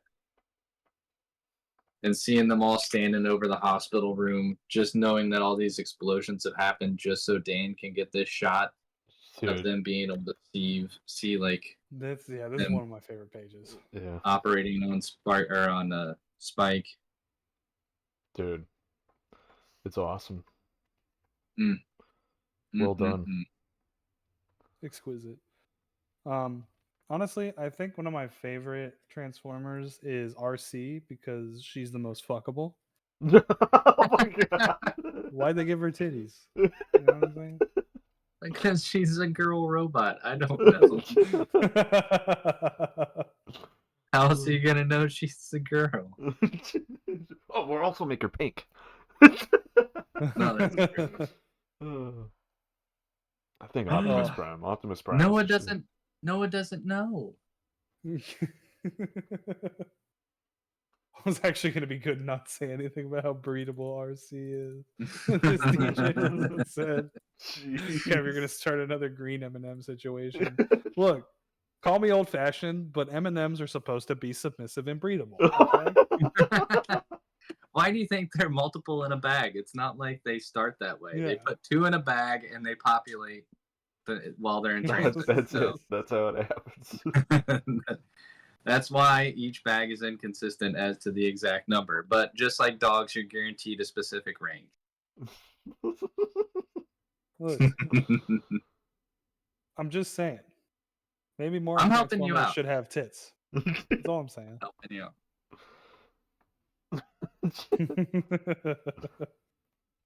Yeah, Optimus giving the life force. Allspark, baby. Yeah, the Allspark powering up the hospital. It's beautiful.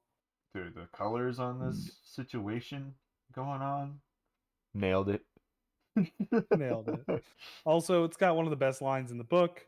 Yeah, dude. Thank God, one of my favorites. not God. Thank metal. Yeah. I was like, yes. Hell yeah. Thank metal for the Transformers. Till all are one. I could just imagine Murder Falcon going, yeah. Next, beer. I love the cannibalism. Apparently, if you're a Decepticon, yeah. you think cannibalizing No, parts from another Autobot or another Transformer is okay.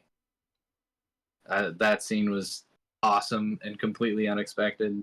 Yeah. Yeah, kind of unnecessary, but in the best way. Like, Yeah. just, guys, what are you doing, brothers? Brothers? No, stop, stop. Thank God you've rescued me. Oh no!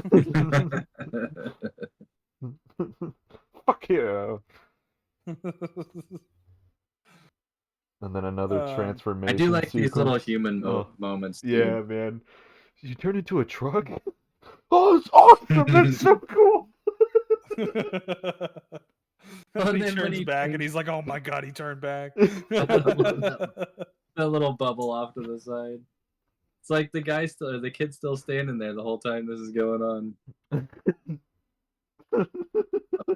So good. Now what is up? It's up to the great spark. You mean gods? True, small, but still mighty. Yeah. Although then- this is where the heart-wrenching moment comes in for me, dude. We only get Jazz for a little bit for Dude. now. Yeah. And then he goes down, not enough energy. And I love Jazz says the thing that I was thinking immediately. Only here for one tune? That sucks. I think I'd use a few more expletives, but I understand. They are worth saving, Ratchet. Everything is. Ooh. Do it in the voice. Do it in the voice. They are worth saving, Ratchet. Everything is. So good. That's. Oh, look, I'm not Peter Cullen, okay? Oh, that's right. I thought it Frog was said, great. do Kermit. Oh, They are worth saving, Ratchet. Everything is. Yes, that's correct. I can't tell if I'm doing Kermit the Frog or Jordan Peterson. Probably a little bit of both, but it's okay. Don't Yeah. worry about it. I always like making Kermit dirty. Dirty Kermit's funny.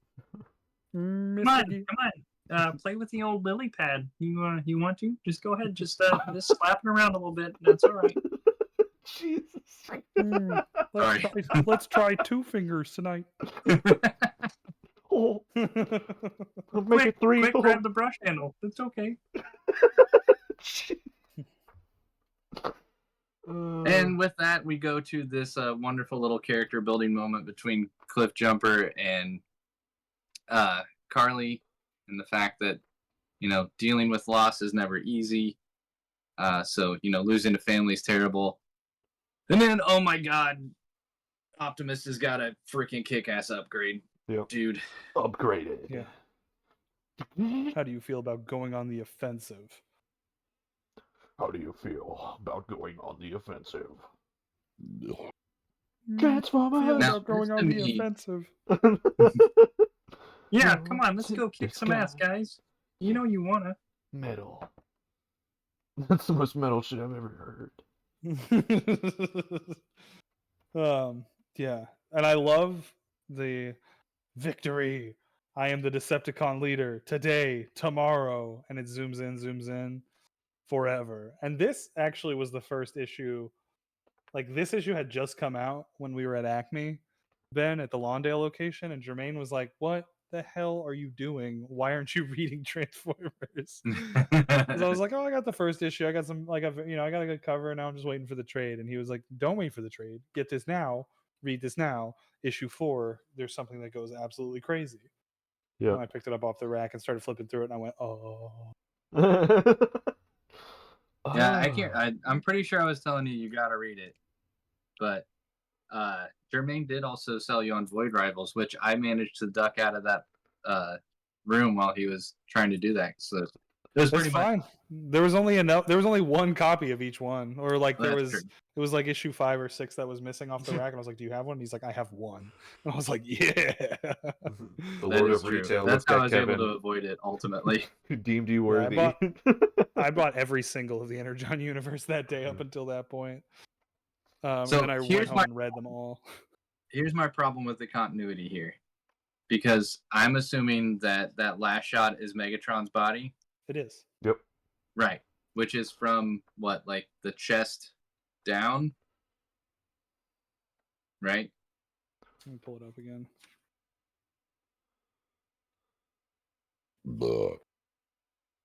There's his head hanging off.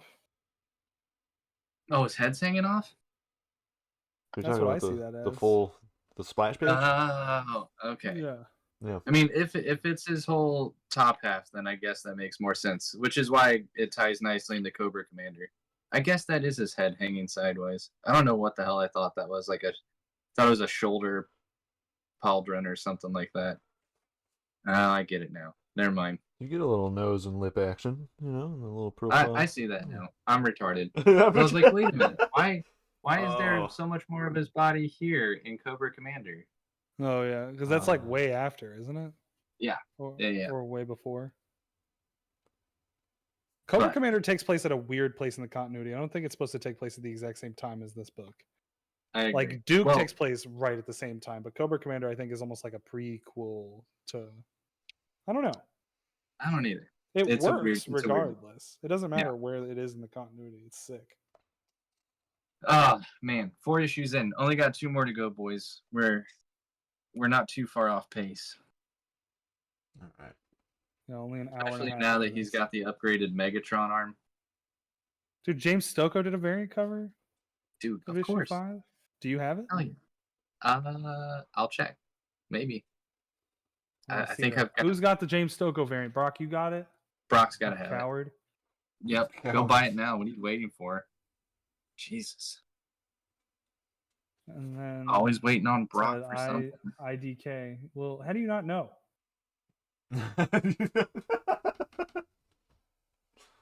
You just buying shit without knowing what it is? I literally don't know what I have anymore. You should be keeping an inventory, okay?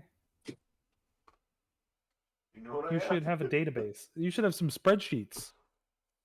Maybe some automated dashboards. Can you code in SQL? Python. Code in Python. Don't do SQL. Don't you see? I have short boxes full of comics I don't have time to read. I've been trying to be better about this. I'm trying to read the things I buy. It's been difficult to keep up, especially when I keep buying more comics every time I go to the store. Yeah. Dude, that stack has not changed aside from just gotten bigger since last time that I showed you guys all the unread books. I would rather suck the gravel out of your asshole through a crazy straw than make spreadsheets. And that's why you are where you are, Brock. I mean, sucking gravel through a straw, I think there's a limited want for that, but making spreadsheets, I don't know. I don't know, man. Some people might pay top dollar for that. All I'm saying is that, my asshole gravel is pretty nice. So, go lost. Anyway, so If Transformers. anything, it filters the rest. So, yeah, sorry. I Manny. eat gravel and shit Transformers. pearls. God damn. How do What we it get sounds like here? when it comes out. One of these. It's Brock. It's all Brock's fault. Damn I it, blame on Brock. That's not how that works. That's You what don't- Brock said. You don't know what kind of clams I got working in my intestines. What?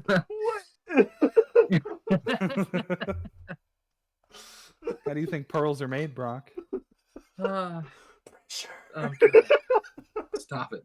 This is too good. I'm reporting this stream. That's how can Brock reported. He's responsible. Yeah, Brock, you're the initiator. In hockey, you'd get the instigator penalty. The stream's just too hot. All right. Too hot for Twitch. Guys, we just gotta be in a hot tub. That's what we gotta do. Yeah, we This is should be hotter than streaming the in hot hot tubs, tub actually. streams. Oh Lord. Okay. So the one thing I have to say that I don't like about the start of issue 5 is we're trying to draw parallels between Optimus and Sparky here. I just think Optimus is the better of the two, which is, maybe debatable by the end of this issue. I still think Sparky is a piece of crap and deserves what he gets. Oh my god. Damn. Hot take. Ben's got daddy issues. Yeah. Anyway, I thought of that as like they have the same experience, basically, of seeing battle, It's nonstop the two parallels battle. between their war That's- stories. I know. Yeah. Shows they're willing to fight the good fight and make sacrifices when they need to make a sacrifice. I get all shit. that. He's seen some shit. You want a He's- war? Give him more, they won't You believe. won't believe.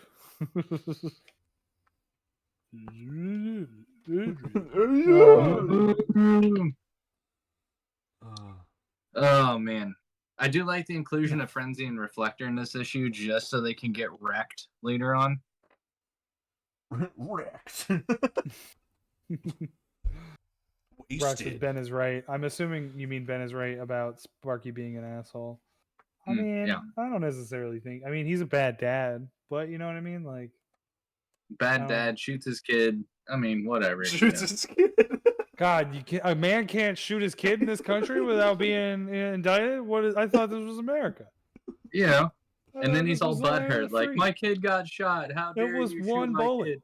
Just Even one though bullet. it was my bullet, but whatever. He's not dead. He's fine. You notice? What do you think they got doctors for? Yeah, he never waited for police to show up and do the forensics to see whose bullet that gun came from. Anyway, here we go. This is where you get RC. This is where you get your hottie toddy coming in. The Hell hotness yeah. monster. Yeah. The punt. the Robo dog. Oh yeah, the punt is great. I do love that onomatopoeia. Oh yeah. Yeah. Now we finally they put tits in this book. It took so long, dude. 4 issues, no tits. Dude, but Carly's got him. He just she's wearing a big sweater. because she is a badass. You can't go out there and what's her nuts from the Transformers movie, Megan something. Fox. Megan Fox. Yeah, you can't. It just is not realistic running around in a little halter top trying to keep things in while you're fighting Transformers. That movie was so unrealistic. Yeah, I know. There was a girl who knew how to work on cars in that movie. Yeah, never happens. Jesus. The stuff about giant transforming robots. That's a Real. documentary, actually. That's right. Based on a true story. Inspired by real events. Yeah.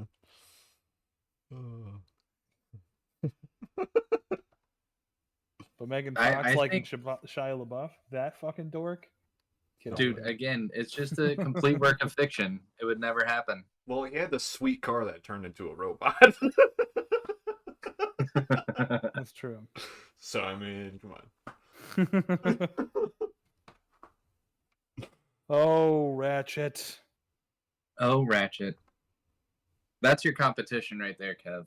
You gotta apparently be as ratchet as possible. I don't know. Oh, God. I saw sparks Just- between RC and Ratchet, so I'm just at a car dealership and I'm like, and which of these has tits?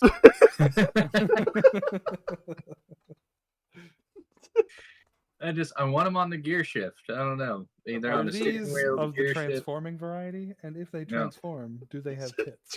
Dude, that needs to be a Can I thing. get So the which tits one if I pay transforms? extra? Yeah. Which of these minivans does anal? Oh my God. It's the Nah, I Honda did not Odyssey. do that, Manny. That's not my fault. Again, I did not help Kev go What is there. happening? It's not my fault. I don't like this.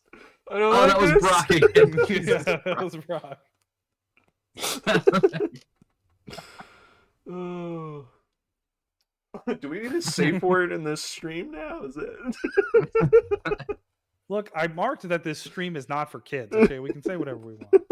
It's always Brock. It's always Brock. Brock, literally, I want you to take this to the heart. Okay, never change. Never. Oh, yeah. Till all are one.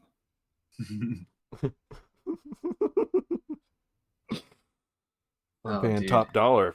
You better not change. I stared at this page for a good 5 minutes the first time I read this issue. Yeah, I love this shot of the rocket just fucking utterly obliterating Reflector. And the dude, color palette. And then catching, and then him catching the fucking Decepticon and just Frenzy. Oh yeah, the two they brought back, Reflector and Frenzy. Like Reflector just gets shotgun blast, and then Frenzy eats the freaking side of the bridge. Dead. I love that like top jaw just clamped down on the top and that bottom jaw hanging underneath. It's just like, I guess that's a Transformer version of a curb stomp. I don't know. Yeah. Fucking up. That's some Tranmore shit, but Transformer style. Yeah. And then this amazing heroic moment with RC. Carly falls off the side of the dam, and RC just wheels down the side. Ooh. Ooh. Ooh. Yeah, this was So one of my good. favorite sequences right here with the and then just fucking gets her in the car. Just that easy. Dude. I love seeing all the like, gunfire and everything. I mean, my buddy comes back, Jazz is there. Oh, you think you're gonna take out old Cliff Jumper from behind? I don't think so. Shotgun to the face. Dead. Stupid. Ka-chow. Yeah, dude. Back to back firing their guns. Bah, bah, bah. Oh, so good. Dude, the colors, man. Mike Spicer just fucking going at it, dude. Yeah, one thing that I love is this made RC's entrance so hardcore and memorable. I know, it made me hard, Brock. No, I love that. Like Dan Henry. I mean, you do get Carly crotch shot, and then RC's door opening. Is that technically like a crotch shot, like her? I mean, me personally, what? Human women, they don't do it for me. But cars with tits, now we're talking. You heard it here, folks. Everyone's got a type. You ever see the My Strange Addiction episode where the guy's like in love with his car? Oh yeah. No. That shit rocks. No.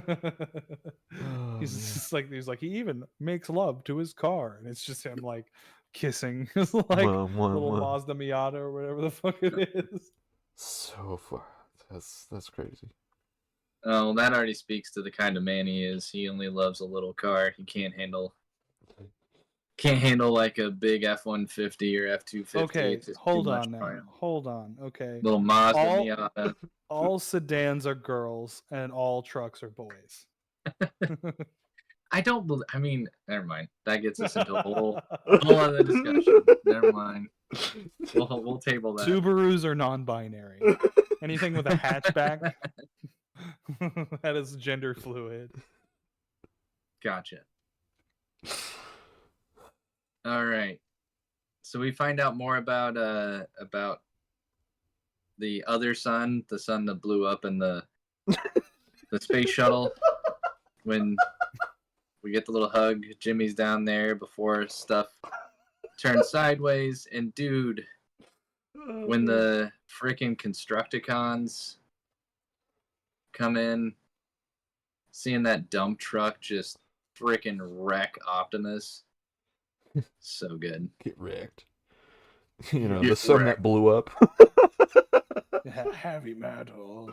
Yeah, the Destructicons got me pretty juiced up when I was reading this issue. Yeah. That is some really cool shit. That is ultimate toy fantasy. Yeah. Devastator. What a great ending page, dude. Yeah. The size so of good. hand. Dude, the way that Optimus is all messed up too is sick. Ugh. Yeah. That arm is crumpled. Yeah. And then He's the battle giant worn. cannon on the other side. Fucking sick. He's been in the mix for quite a while. Again, Showing and the like battle how front. like I mentioned before, the stakes just keep raising more and more. We get more Decepticons and Autobots each issue. The fights get bigger, the losses become crazier, and then fucking we get Devastator. You know what I mean? Like Devastator. mm, Get pooped on. what a great way to kind of get us just to the edge, you know? The way that Dan has been edging us for 5 whole issues, like what's been going on. Yeah. We move to the real gut punch, harder than Kevin in a junkyard full of Honda Civics. Hey, as long as the Civics are the sedans, just don't give them a coupe. Don't do it. The Japanese build them to last. Oh no. He wants love for a long time.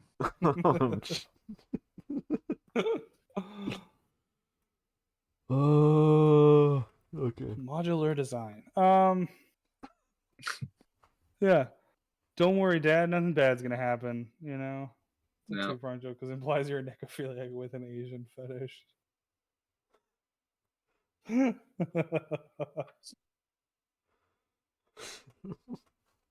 Well, Brock, you really know how to rev my engines. You know what I'm talking about? I was bud? gonna say, are cars dead?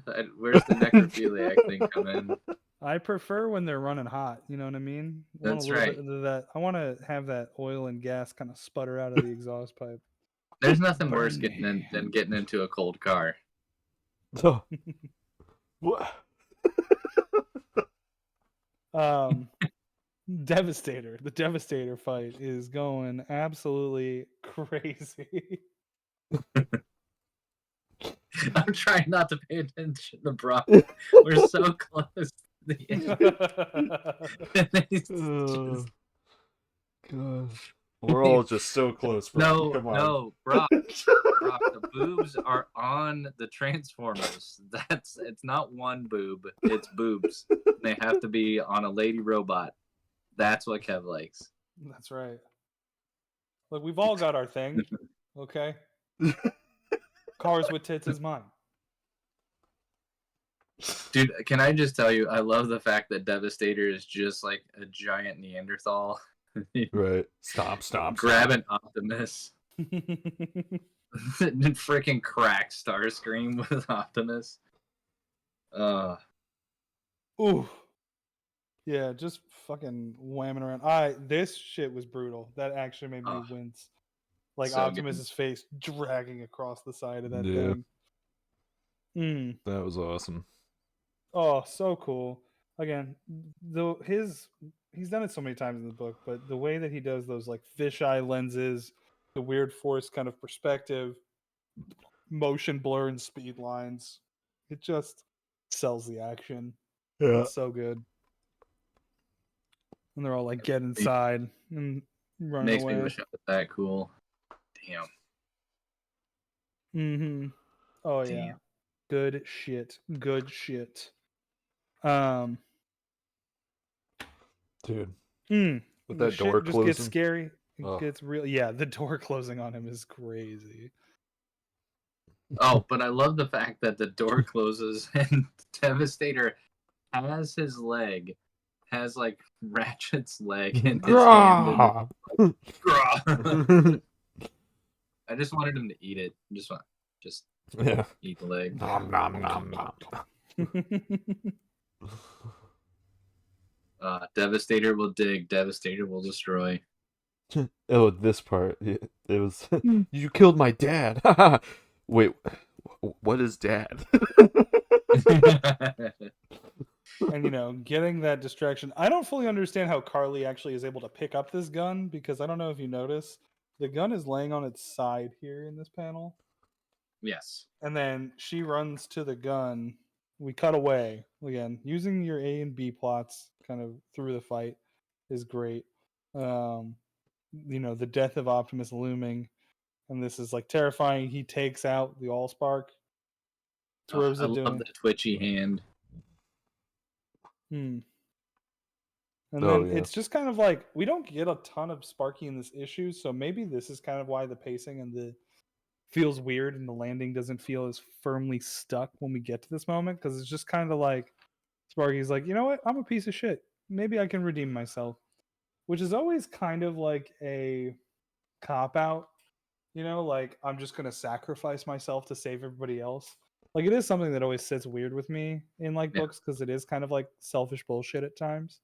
But that's not to say that like this isn't effective, because it does actually give Sparky like some sort of purpose instead of just being a shitty dad the whole time.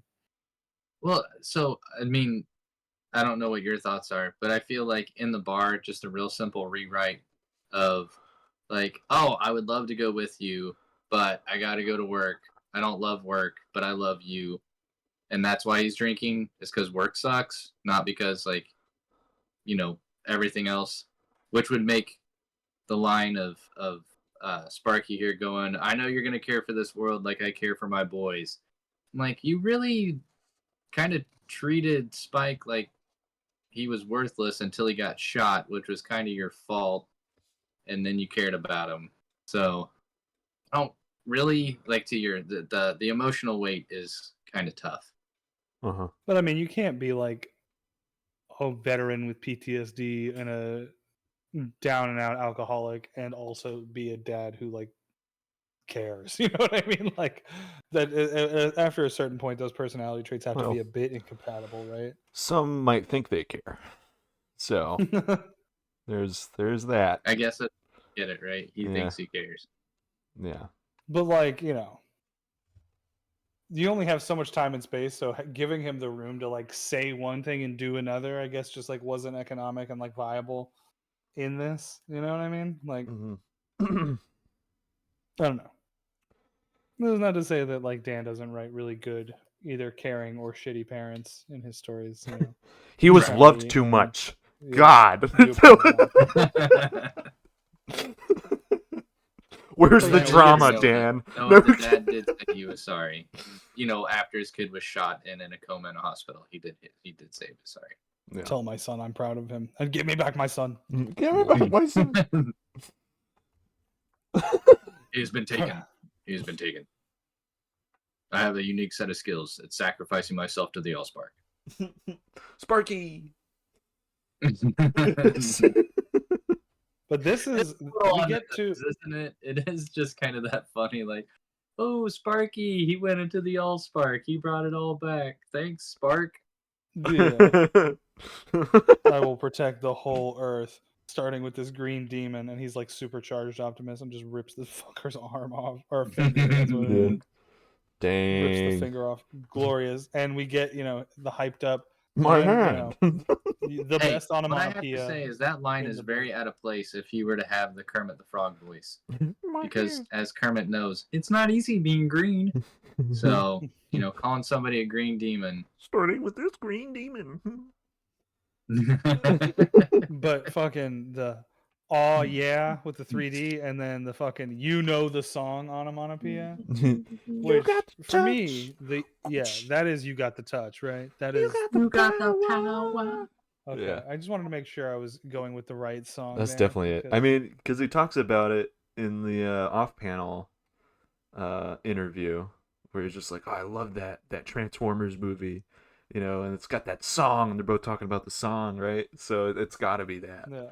Especially like the colors and stuff too. He was just like, "Mike, I need this to look like." You got the power. Yeah. Yeah. There it is. I love Ben's lighting effects. Right. Professional. The iPad camera default effects. And then of course, okay, so here's Carly making it standing up the gun. Uh-huh. Yep, I don't know how she's carrying it. What? She's a BA.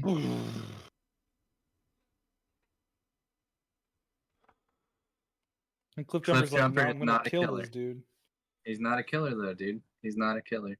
Yeah. And this is going to be a moment that like informs Carly's character growth through the rest of this series so far, 7 and 8. Ooh. Carly's like, I'm out for blood. Like, I want to fucking kill Decepticons. Like, I hate these motherfuckers. And they're like, no, Carly, that is not the way. And like, it's interesting, the development. I'm curious to hear what you all will think of issues 7 and 8 so far. Anybody in the chat read 7 and 8? Brock? No? Brock doesn't read. He just looks at the pretty pictures. Brock can't read. It's not his fault. Hey, yeah, come on, guys.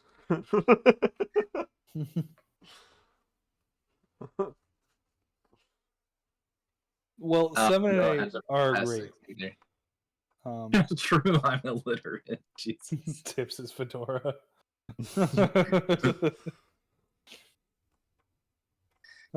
I love you, Brock. Don't ever change. And, you know, fucking Devastator's such a stupid idiot. Just falls for Optimus's trap, goes running after him off the cliff, and then he just fucking yoink, throws him right over his shoulder. Screonk. It's a cowboy hat. That's what you think. Keep telling yourself that, bud.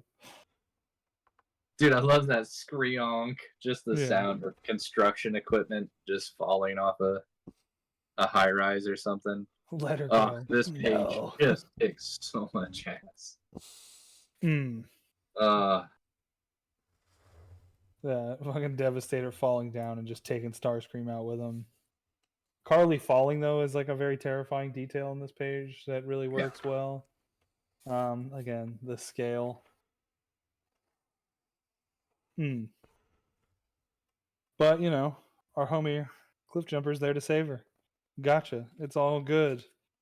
And she's devastated that we couldn't kill that guy. But Devastator, yeah. I love that it breaks apart into the little Decepticons and drives away. The Constructicons.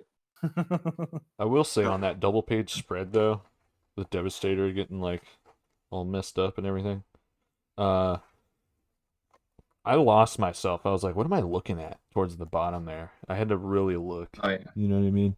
It got lost. Yeah, the fact that it's like, it's not obvious. Like, I don't know if there could have been like a visual cue on the previous page with like it like falling down and getting like a shadow. Like, we don't really have any sense of the topography or geography of like this point is above where they're standing. So when this happens, it's kind of like, oh, okay. You know? Yeah, I mean, it's just like all this detail of everyone standing around too. It was just like it was just like a lot of green. It blended in, you know. It's like, what am I looking at here? I mean, it depends on how nitpicky we want to be, right? Because he's standing on one of the little jet engines on the back, which is about all the setup that you get. And we're looking at this technically, like Carly is in Starscream's right hand on that page. So when you cut to the action, dude, far be it from me to like say, oh, did you see this is all wrong? I mean, the right arm's missing and pinned underneath. Carly's flying over here. It may have made more sense. Oh wait, no, that would be his. That's his left arm. No, that's his left. That's his left. Okay, it is his left. I was looking at it backwards. It was in in the his camera. left hand the whole time. Maybe I'm an idiot. We're good. But was it in the left? Yeah. Oh, it was in the left, dude. I can't look at things. I'm a moron. Like I said, he's a much better person than I am. But yeah, all the scrap and everything. I just thought it was insane seeing the amount of folded detail that was there, and of course he doesn't put a ton of detail in the runaway sequence. So you don't see all the battle damage on the Constructicons, but it's like they should be pretty battle worn as well. Yeah. After all this. And Optimus with one last plea for peace, like let's save our race together, and he winds up for the punch, and Optimus just says, "Make no mistake, I desire peace, but I am no fool. I am no fool." Yeah, make no mistake.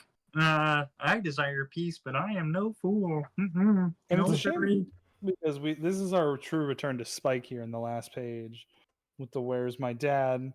You know. I wish we could have gotten some more Spike in this whole arc. We don't really get a lot of development. It's going to come in the next volume as Spike recovers and like how he kind of grows from his dad sacrificing himself and all of that. But I don't know, man. It would have been cool to like, you know, have more kind of focus on Spike. This whole arc is really Sparky's story. Yeah. And Dan does kind of a switcheroo. I don't know if I like it or not. I like playing with expectations from a creative standpoint and like changing up what you would think. But it does make me feel like, well, then why do we invest so much time into Spike to begin with. I don't know. Well, he's the intro character, right? But he's not gonna. I mean, if you had to make Spike be the one to make the sacrifice, because you had to set up a character there, and if Spike was there to, convince his dad, you can't do it. Like, you still have me here, then he may not have been as willing as if Spike was in a coma. Optimus had done all this stuff to help out his son, which I guess makes it easier to really focus on Sparky and all that. So, because like you said, this is an ongoing story. We're just reading the first part, like part one, even though it's 6 issues. So who knows where it'll go from here. I have a feeling, like you're talking about Carly being a BA, like when Spike gets back and sees Carly's all gung-ho to kill people or kill Decepticons, then I'm certain he's going to be the, wait, what's going on? Why is everybody so different? What happened? I've been shot this whole time. I've been shot. Yeah. Well, Yep. fellas, that's 6 issues of Transformers. The ongoing, nominated for an Eisner for best ongoing. Awesome. Should win for an Eisner for best ongoing. I don't know. I've heard really good things about that Birds of Prey series that's been going on. Yep. Also, I'm not sure if the Flash is nominated for it, but I've heard that Cy Spurrier Flash is really, really good. But I digress. The Energon universe, it's exciting. It's a ton of fun to keep up with. Yeah, I know, Noah. I keep waiting for the first trade because I didn't hear about Birds of Prey until like issue 6. I was like, well, then I'll wait for the trade. But the trade's not fucking out yet because they do their dumb hardcovers at DC, which are beautiful but fucking expensive. And take forever to release. Yeah. All right, so final thoughts. Final thoughts. I'll go first because normally I think Manny goes first, and then I'll jump in at the end. Dude, loved Transformers as a kid. Thought like all the Michael Bay stuff was all right. Just had a lot of nostalgia coming into it, and knowing that it was Daniel doing this, knowing his love for it, had high expectations. I would not call myself like a super Transformer fan, so I think I came in at the right level, which is why I don't think I'm as you can tell, I'm kind of harsh on some of the aspects of the book, but still would rank this as, pretty high tier DWJ. It didn't disappoint me in any major or significant way. Artwork is gorgeous. Dan brings the energy, brings the fun. Story, I thought was really tight. He didn't try to stray too far. Starscream, he just nailed just how much of a jackass and asshole he is. So I thought that was great, and not making Megatron the big bad, saving him for later. So loved it. I mean, hell, inspired me to do a ton of Transformer stuff recently. So, I mean, Including I wasn't one that sitting Daniel here. Warren Johnson has in his possession.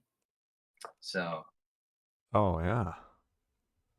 just Ben, why don't you share a little story about Dan? not Transformers. That's not what he bought. He bought a Do a Powerbomb. Oh, I thought you did an That's Optimus. what he bought. hell Oh yeah. no. We'll do so- a Powerbomb eventually. We've just done so much Daniel Warren Johnson already, so I'm trying to I've sold a savor the few flavor. pieces that were Optimus. Like I had an Optimus watercolor at Free Comic Book Day that sold to somebody. They were so awesome to come up and be like, "Oh, I love it. I want to buy it." So that was fantastic. But yeah, so it's always, to me, my excitement for a book is like what inspires me to draw something and just make me want to create, period. And if I'm like, dude, I just want to draw that now, like that's also just a high mark. So loved it, thought it was great. As I said, I have not cracked open issue 7 yet, but I'm really excited to see where that goes. I know we all had kind of mixed feelings on Jurassic League, where Dan was writing and another artist was drawing, but Kev, if you say it's good, dude, I'm excited to dive in. Oh, honestly, the art is not like the issue with the 7 and 8. In my opinion, the only issues are that the pacing kind of slows down a bit to kind of like set up bigger world building stuff. So I'm gonna hold off reservations to my actual for my actual thoughts until we get like an arc resolution to see what it all pans out. But it's still very much Dan like writing, and Jorge does a really good job of looking a lot like Dan, but um not feeling like being just a all cheap copy. You know what I mean? right. Like truly having that same dynamic energy and everything that makes this book fun, but with his own and enough of his own flavor that it really works. So I don't know why the focus on my camera just got horrible. Okay. Uh-oh. Well, and again, Jazz is my favorite. So seeing Jazz be a badass, that was a huge help too. Yeah, Jazz was pretty sick. Love seeing Jazz. More Jazz. More Jazz. Bring in the music, baby. That's right. But yeah, overall, very pleased with this run. It's a lot of potential. The Energon universe is great. You should go out and buy these trades. If you have not bought Transformers, Void Rivals, Duke, Cobra Commander coming soon, I believe this month. Get them. Duke and Cobra Commander are limiteds, so you buy the graphic, you buy the trade. That's the whole story. Get them. Void Rivals is fun. I have problems with Void Rivals, but I'm enjoying the ride so far. Yeah. Kirkman does that thing where he just doesn't really give you a full story. He just keeps you like on Gives the you edge of your breadcrumbs. seat. Yeah. Yeah, the whole time. Yep. Which I mean is great if you're structured ongoings, but you know. Right. But it's like, Yeah. I don't know. Yeah.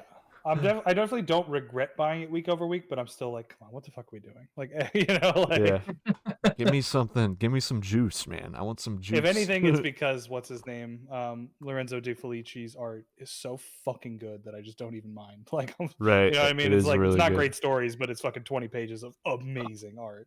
Did you give him? Did you give him issue 8 of Void Rivals, Kev? No. Dude, Manny, next time you hang out with Kev or hang out with me, I'm giving you issue 8. This is something, Kev, you and I ran into when we were at Free Comic Book Day at Acme. Issue 8 is just one gigantic action sequence, just a badass fight between 3 people, and it's just gorgeous. De Felici just kicks ass in that entire issue, and really just shows how much of an expert he is at action. Getting to show it in his style, so I do like huge props. Yeah, that's good. Big ups. Hell yeah. All right. All that jazz on there, Brock. Yeah, all that jazz. Any closing thoughts before we let the people go? No, man, it's good stuff. It's good stuff. It's ongoing, so it's got kind of breadcrumbing a little bit, but it's pretty good. Pretty good. Hell yeah.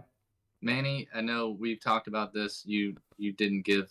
You're famous for your like 5-word recaps, but being a DWJ fan, if you were to kind of rank this, not saying 1 through 5 or whatever, but high, medium, low, where does this kind of fall in your DWJ hype for what he's created?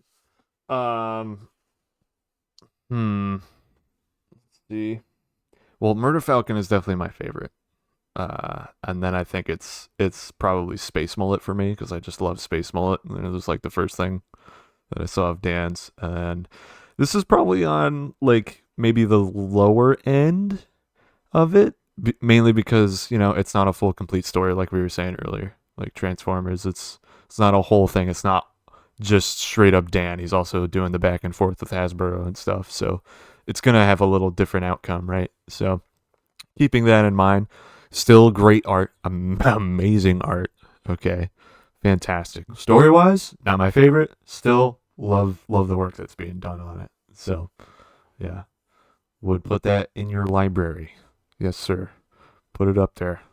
Draw those panels in your sketchbook. And again, I think it's still just worth getting in on the ground floor while Energon Universe is still fresh and new, so you don't have to read through a backlog of shit. To it's not like, hey, you want to get into X-Men? Well, guess what? There's 70 years of comics you have to read. Good luck. Have fun. It's a universe that you can get in on the ground floor now. The stories are digestible. They're quick. They're snappy. They're fun. They're very lighthearted in the best way, not in like a fluff, waste your time kind of way. But yeah, Noah says do a powerbomb is peak for him. Do a Dude, powerbomb is fucking good. It's I good. agree.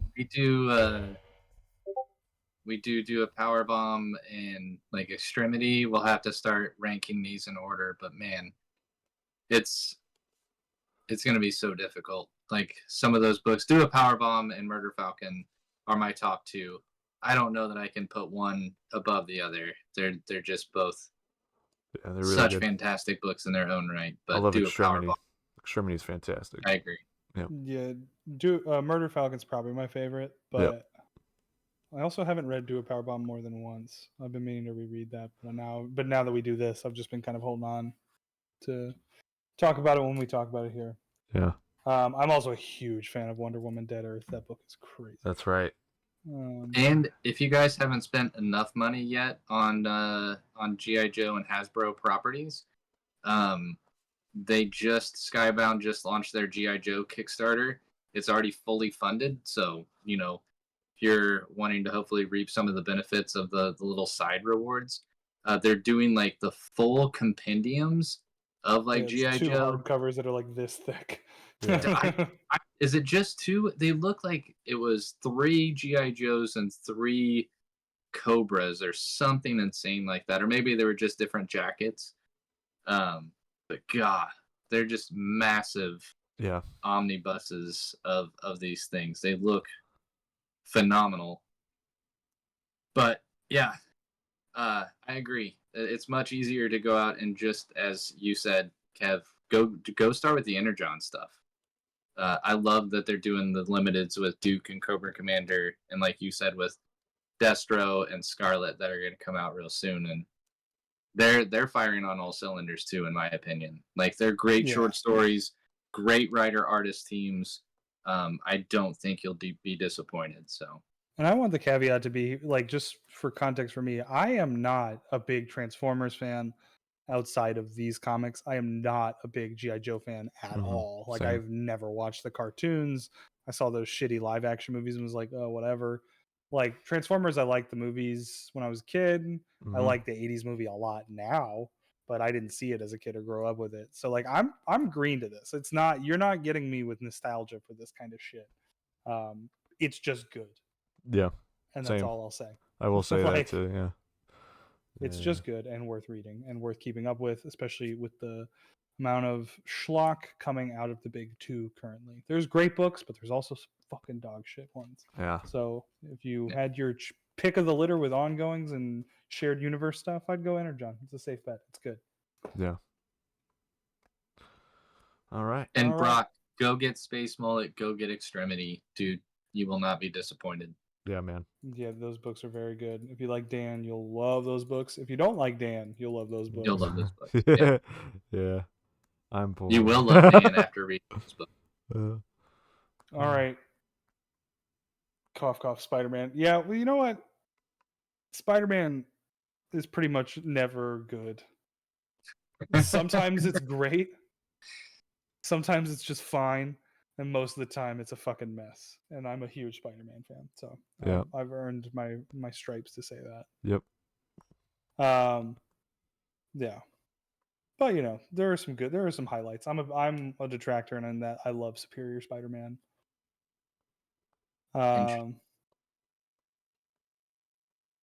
Brock said, Kevin, Ben, Manny, Noah, got me on the edge of my seat. Yeah. All right, fellas. It's time. We're out of here. Thanks for sticking around for all the rambling. We love you. See you next Wednesday. See you at Heroes Con. Kisses. We love you. Peace Roll out. out. Yeah.